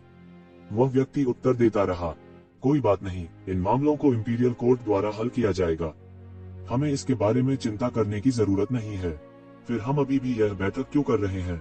हम जानते हैं कि सफलता की कोई संभावना नहीं है मुख्य स्वर सेट करने के लिए, और यह आवश्यक रूप से असंभव नहीं है। सब कुछ इस बात पर निर्भर करता है कि विभिन्न कबीले एक दूसरे के साथ कितना समझौता करने को तैयार हैं। बोलते ही वे ग्रह के आंतरिक भाग में प्रवेश कर गए। पूरा ग्रह एक विमान जितना विशाल था। ग्रह के केंद्र में महलों का एक विशाल समूह था। ये कबीले का समूह चुपचाप आ गया। प्राचीन बेरेंस के भिखारियों की इस सभा में यहाँ तक कि महान मार्किस कबीला भी कई रईसों में से एक था। वे बहुत बकाया नहीं थे। वास्तव में उनमें से बहुत से नहीं थे। कबीले प्रमुख ये तियांकियों के अलावा कुछ पुरानी प्राचीन वस्तुएं थी जिन्हें ये ज़िवेन ने पहले कभी नहीं देखा था। वे सभी दिव्य क्षेत्र के शिखर पर थे। हालांकि उनमें से बहुत से नहीं थे, वे अतुलनीय रूप से संभ्रांत थे। इस तरह के संयोजन के साथ भले ही वे दानव कबीले से घिरे हों, वे सफलतापूर्वक बाहर निकलने में सक्षम होंगे। इस बार बड़ी संख्या में कबीले आ रहे थे। स्वाभाविक रूप से प्रत्येक कबीला बहुत अधिक लोगों को नहीं ला सकता था। वास्तव में बहुत अधिक लोगों को लाने की आवश्यकता नहीं थी। हालांकि बिना किसी अपवाद के जो आए वे या तो सबसे मजबूत थे या सबसे मजबूत में से एक थे। भले ही प्रत्येक कबीला केवल 2 या 3 लोगों को ही लाए, पूरे ग्रह पर विशेषज्ञों की संख्या 1000 से कम नहीं थी। यह भी कहा जा सकता है कि प्राचीन बैरन के कई अभिजात वर्ग यहाँ एकत्रित हुए थे। ये कबीले का समूह चुपचाप मानव कबीले के महलों के समूह में प्रवेश कर गया और चुपचाप गठबंधन की बैठक शुरू होने का इंतजार करने लगा। महल में प्रवेश करने के बाद ये ज़िवेन ने खुद को अपनी सर्वश्रेष्ठ अवस्था में समायोजित करने के लिए सीधे बंद दरवाजे की खेती की स्थिति में प्रवेश किया। हालांकि ये ज़िवेन ने मूल रूप से जो कल्पना की थी, यह जगह उससे कहीं अधिक अराजक थी। लगभग हर दिन बड़े बड़े गुटों के बीच टकराव की खबरें आती होंगी। कौन जानता था कि कितने छोटे कबीले इस अवसर का उपयोग अपनी शिकायतों को निपटाने के लिए करेंगे। ऐसी जटिल स्थिति में उनकी शिकायतों को सुलझाना और इस तरह गठबंधन की बैठक की नींव रखना और भी मुश्किल लग रहा था। ऐसे और भी लोग थे जो इस गठबंधन की बैठक के परिणाम के बारे में अधिक निराशावादी हो गए थे। अफरा तफरी के बीच यह तूफान से पहले की अफरा तफरी की तरह था। इसने सभी को और भी बेचैन कर दिया। और ऐसी स्थिति में फावुशू, जिसे ये ज़िवेन ने लंबे समय से नहीं देखा था, उसे खोजने आया। फावुशू, जिसे उसने लंबे समय से नहीं देखा था, अभी भी एक लंबा लबादा पहने हुए था और भाले की तरह सीधा खड़ा था। क्या दुस्साहसी व्यक्ति है। ये ज़िवेन भी फावुशू के आगमन को लेकर बहुत उत्सुक थी। वह नहीं जानता था कि इस समय फावुशू उसे खोजने क्यों आएंगे। इस समय आपके पास मुझे खोजने का समय कैसे है? इस समय आपको चुनौती देने के लिए विभिन्न कुलों के कई लोग आने चाहिए, ये ज़िवेन ने मुस्कुराते हुए कहा। इन दिनों न केवल प्रमुख कबीले अपनी शिकायतें दूर कर रहे थे, बल्कि युवा पीढ़ी के बीच कई लड़ाइयां भी हो रही थी। विशेष रूप से विभिन्न कुलों के शीर्ष स्वर्ग के गौरव विशेषज्ञों को उनके संबंधित कुलों में शीर्ष प्रतिभाशाली माना जाता था। इस समय कोई भी एक दूसरे की बात मानने को तैयार नहीं था। वे एक दूसरे को चैंपियन कैसे बनने दे सकते थे, विशेष रूप से मानव कबीले। इस बार वे सार्वजनिक आलोचना का निशाना बन गए थे। ऐसा लग रहा था कि सभी कबीले जानबूझकर मानव कबीले के साथ परेशानी की तलाश कर रहे थे।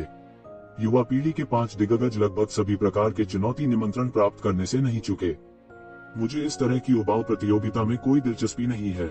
इस बार मैं आपको एक गंभीर मामले के लिए खोजने आया हूँ, फावुशू ने कहा। इस स्टार टेरिटरी में दानव कबीले की गतिविधियों के निशान दिखाई दिए हैं। जब यक्षिवेन ने यह सुना तो उसका चेहरा तुरंत गरिमा में हो गया। मुझे ऐसी उबाऊ प्रतियोगिता में कोई दिलचस्पी नहीं है। मैं यहाँ गंभीर कार्य के लिए आया हूँ, फावुशू ने कहा। इस तारा क्षेत्र में दानव जाति की गतिविधियों के निशान हैं। इस स्टार क्षेत्र में दानव जाति क्यों सक्रिय होगी? यक्षिवेन ने उत्सुकता से पूछा। आखिरकार इस तारा क्षेत्र में बहुत अधिक विशेषज्ञ एकत्रित हुए थे। इस समय इस क्षेत्र में दानव जाति की गतिविधियां आत्मघाती होंगी। मानव जाति के अलावा अन्य जातियों के विशेषज्ञ यदि आवश्यक हो तो दानव जाति को मारने में कोई आपत्ति नहीं करेंगे, भले ही वे अभी तक दानव जाति से बाहर नहीं हुए हों। मैं विशिष्टताओं के बारे में बहुत स्पष्ट नहीं हूँ, इसलिए उच्च अधिकारी ने मुझे जांच करने का आदेश दिया। यदि यह दानव जाति की गतिविधियां हैं तो मैं उनके उद्देश्य का पता लगा लूंगा, फावुशू ने गंभीर भाव से कहा। ये ज़िवेन ने सिर हिलाया। वास्तव में यह विभिन्न जातियों की एक बैठक थी, हालांकि इसे मानव जाति द्वारा बुलाया गया था। दूसरे शब्दों में मानव जाति को गठबंधन बनाने की तत्काल आवश्यकता थी, तो वे इस मिलन के मालिक थे। इस बारे में सभी बहुत स्पष्ट थे। यदि इस समय दानव जाति हस्तक्षेप करती और हंगामा करती तो यह एक बड़ी समस्या होती, खासकर एबिस डेविल मास्टर। वह हमेशा मानव जाति के लिए एक बड़ा खतरा रहा है। मूल रूप से प्राचीन बेरेंस महाद्वीप में दानव जाति के शेष सदस्यों के साथ उनके लिए मानव जाति के लिए कोई खतरा पैदा करना असंभव था। हालांकि एबिस डेविल मास्टर के अस्तित्व के कारण सब कुछ अज्ञात हो गया। अक्सर वह पूरे युद्ध के मैदान को खुद ही नष्ट कर सकता था। उन्हें कोई नहीं रोक सका। यदि यह मानव जाति के लिए कुछ आधार नहीं होता तो संपूर्ण मानव जाति का युद्ध क्षेत्र एबिस डेविल मास्टर द्वारा नष्ट कर दिया गया होता। इसलिए मानव जाति के उच्च अधिकारी दानव जाति की गतिविधियों के बारे में बहुत चिंतित थे। यह उचित था। मूल रूप से येज़िवेन ने स्टेशन पर आराम करने और बैठक की प्रतीक्षा करने की योजना बनाई थी। हालांकि चूंकि फावुशून ने ऐसा कहा था, वह फावुशून को चेहरा देने को तैयार थे। जल्द ही वे ग्रह के बाहर एकत्र हुए। येज़िवेन और फावुशून के अलावा कुछ पुरानी प्राचीन वस्तुएं भी थीं। ये रॉयल कोर्ट के मुख्य आधार थे। वे रॉयल कोर्ट द्वारा खेती की गई प्रतिभाएं थीं। इन सभी वर्षों में वे रॉयल कोर्ट की रखवाली कर रहे थे और वे रॉयल कोर्ट की सबसे बड़ी गारंटी थे। यदि यह इस तथ्य के लिए नहीं होता कि उन्हें ग्रह पर बैठना पड़ता और विभिन्न जातियों के विशेषज्ञों को डराना पड़ता, तो उन्हें विशेष रूप से रॉयल कोर्ट से स्थानांतरित नहीं किया जाता, जिसके पास एक तंग युद्ध रेखा थी। इस बार मुख्य बल वास्तव में ये लोग थे। येज़िवेन के लिए यह वास्तव में दिखावे के लिए अधिक था, क्योंकि रॉयल कोर्ट उन्हें विकसित करना चाहता था, इसलिए उन्हें भी रॉयल कोर्ट में योगदान देना पड़ा। येज़िवेन और फावुशून इन पेशेवर दानव शिकारियों की तुलना में फीके पड़ गए, जो कई वर्षों से शैतान जाति के खिलाफ लड़ रहे थे। इन लोगों के ग्रह के बाहर इकट्ठा होने के बाद वे अलग हो गए और खोज करने के लिए अलग अलग दिशाओं में चले गए। इस समय मिलने का समय था, इसलिए वे ज्यादा हंगामा नहीं कर सके। अगर यह सिर्फ एक साधारण व्यक्ति होता तो यह बेकार होता। यहाँ तक अगर वे इसे खोजने में सक्षम होते तो वे मर जाते। इसलिए इन पुरानी पुरावशेषों को भी बाहर भेज दिया गया। येज़िवेन और फावुशून ने एक टीम बनाई और तारों भरे आकाश की गहराई की ओर चल पड़े। जैसे ही वे उड़े, येज़िवेन को जल्दी से कुछ सुराग मिल गए। वह राक्षसी आभा के प्रति बहुत संवेदनशील था, दूसरों की तुलना में और भी अधिक। ऐसा इसलिए था क्योंकि उसने शैतान जाति की साधना पद्धति को विकसित किया था, इसलिए वह स्वाभाविक रूप से इस राक्षसी आभा के प्रति बहुत संवेदनशील था। सुराग मिलने के बाद येज़िवेन स्टार फील्ड की गहराई में चली गई। इस सवाल के आने पर फावुशून जरा भी नहीं हिचके। उसने येज़िवेन से भी नहीं पूछा कि वह कैसे जानता है। उसने स्टार फील्ड की गहराई तक एक वन का पीछा किया।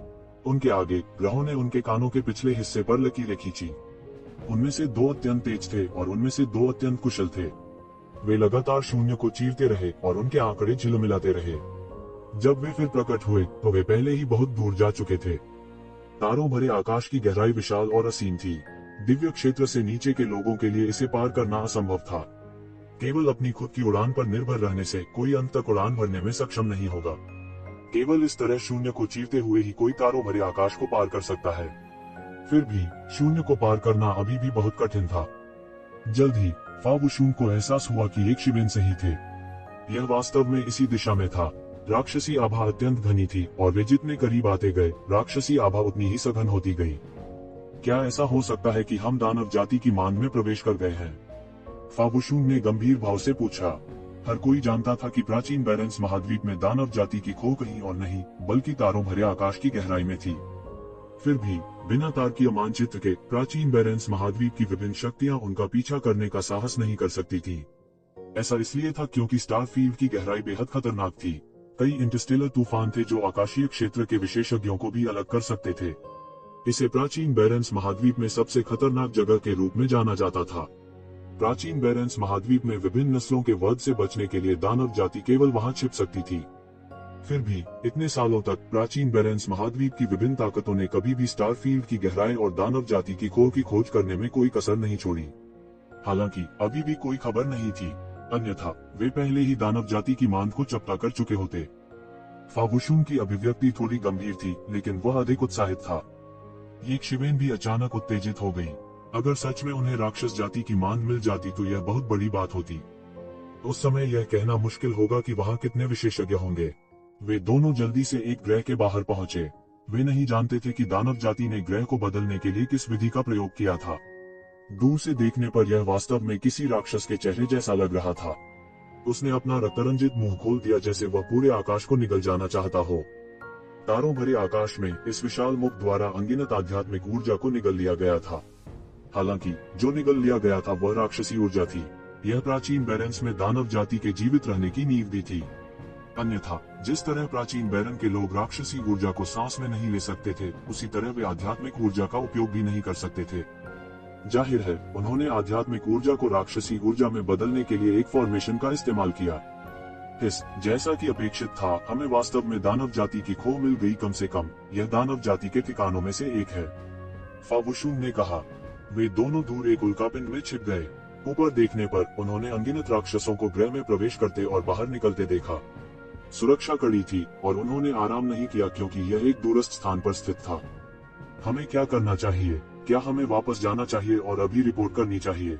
फावुशुंग ने येजिवेन को देखा और कहा, देखो, इन राक्षसों द्वारा इस पूरे ग्रह को एक छोटी से शैतान दुनिया में बदल दिया गया है। इसके अलावा हम दूर से भी गठन के उतार चढ़ाव को महसूस कर सकते हैं। यह स्पष्ट है कि वे किसी प्रकार के गठन की व्यवस्था कर रहे हैं। इसके अलावा गठन पूरा होने वाला है। अगर हम समय रहते इसका आयोजन नहीं करते हैं तो मुझे डर है कि इसके परिणाम अकल्पनीय होंगे। अगर मैं गलत नहीं हूँ तो इस समय हम मनुष्यों से निपटने के लिए इस गठन की व्यवस्था की जानी चाहिए। तू जिविन ने भयानक गठन को देखा और कहा। वह फावुशुंग से आगे देख सकता था क्योंकि उसके पास एक बड़ा शैतान था, इसलिए वह इन चीजों के प्रति असाधारण रूप से संवेदनशील थे। वास्तव में वह फावुशुंग से कहीं अधिक संवेदनशील था। काय करते? फावुशुंग ने पूछा। मैं अंदर घुसकर देखूंगा। अगर मैं इसे नष्ट कर सकता हूँ तो मैं इसे नष्ट करने की कोशिश करूंगा। तुम यहाँ रहो और पहरेदारी करो, येजिवेन ने कहा। नहीं, यह बहुत खतरनाक है। फावुशुंग ने बार बार अपना सिर हिलाया और कहा, अगर यह खतरनाक है तो भी हम कुछ नहीं कर सकते। भी हम अभी भी नहीं जानते हैं कि उन्होंने किस प्रकार की संरचना की व्यवस्था की है। यदि हम वास्तव में उन्हें सफल होने देते हैं तो हमारी गठबंधन बैठक वास्तव में समाप्त हो जाएगी, येजिवेन ने कहा। इसके अलावा मेरे पास उनके द्वारा खोजे जाने का अपना तरीका है। तो ठीक है, मैं यहाँ तुम्हारा समर्थन करूंगा। अगर वास्तव में कोई समस्या है तो तुरंत भाग जाओ। फावुशुंग ने थोड़ी देर के लिए येशिवेन को देखा। यह देखकर कि येशिवेन दृढ़ निश्चयी था, अंत में उसके पास सहमत होने के अलावा कोई विकल्प नहीं था। हाँ मैं, येजिवेन ने सिर हिलाया। जैसा कि उन्होंने कहा, उनका आंकड़ा पहले से ही एक किरण में बदल गया था और ग्रह में गहराई तक चला गया था। फावुशुंग ने उसकी ओर देखा और बेहोश होकर थोड़ा घबरा गया। मूल रूप से उसके पास अभी भी थोड़ा उत्साह था, लेकिन वह भी बिना निशान के गायब हो गया था। इस समय उसे केवल इस बात की परवाह थी कि येशिवेन आसानी से ग्रह में प्रवेश कर सकती है या नहीं। वह पहले से ही तैयार था। यदि येशिवेन विफल रहता है तो वह तुरंत येशिवेन का समर्थन करने जाएगा। उसके बाद उसने देखा कि जब येजिवेन ने डेविल डोमेन ग्रह में प्रवेश किया, हालांकि उसे कुछ लोगों द्वारा अवरुद्ध कर दिया गया था, उसने आसानी से बाहर के गार्डों के निरीक्षण को पास कर लिया और ग्रह में प्रवेश कर गया। फावुशुंग की आंखें अविश्वास से चौड़ी हो गईं। उसे नहीं पता था कि येशिवेन ने यह कैसे किया। किसी को पता होना चाहिए कि गठन से देखते हुए अंदर के पहरेदार बहुत सख्त और गंभीर होने चाहिए। उन्हें धोखा देना और पार करना असंभव था। उस समय उसे जो आश्चर्य हुआ वह यह था कि येशिवेन वास्तव में एक इंसान के रूप में आ गई थी। हाँ, इस समय येजिवेन ने देखा कि उसके बगल में कई राक्षस थे जो येजिवेन से पूछताछ करना चाहते थे। हालांकि वे उसकी आंखों से डर गए थे। येजिवेन ने एक इंसान की तरह कपड़े पहने थे, लेकिन उसके शरीर से शुद्ध शैतानी ऊर्जा निकल रही थी। इसके अलावा यह एक सामान्य निम्न श्रेणी की शैतानी ऊर्जा नहीं थी। इसके विपरीत यह बहुत शुद्ध था। यह उस प्रकार की शैतानी ऊर्जा थी जिसे केवल एक श्रेष्ठ शैतान विशेषज्ञ ही उत्सर्जित कर सकता था। इसलिए इन राक्षसों ने उसे रोकने की हिम्मत नहीं की। दैत्य जाति में श्रेष्ठ दैत्यों और हीन दैत्यों के बीच इस प्रकार का वर्गीकरण बहुत आम था। उदाहरण के लिए असुर जनजाति साधारण असुर और महान असुर में विभाजित थी। दानव जाति को साधारण दानव जाति और महान दानव जाति में भी विभाजित किया गया था। अभी हालांकि वे नहीं जानते थे कि येजिवेन किस जाति से है, वे उसकी आभा से अंदाजा लगा सकते थे कि वह एक श्रेष्ठ राक्षस होना चाहिए। आखिरकार यह प्राचीन बेरेंस महाद्वीप था। प्राचीन बैरन में घुसने के लिए एक इंसान के रूप में भेष बदलना आम बात थी, इसलिए ऐसा करना उनके लिए अजीब नहीं था। रुको, तुम्हें अंदर जाने की अनुमति नहीं है। अचानक डेमन रेस के एक गश्ती दल के कप्तान ने आगे बढ़कर येशिवेन को रोका। येजिवेन ने उसकी ओर ठंडी नजर से देखा और ठंडेपन से कहा, तुमने क्या कहा? उसकी अभिव्यक्ति अहंकारी थी और उसने दानव जाति के कप्तान को ऐसे देखा जैसे वह एक सुअर को देख रहा हो। यह ऐसा था मानो वह कह रहा हो, एक तुच्छ दानव की मुझसे इस तरह बात करने की हिम्मत कैसे हुई।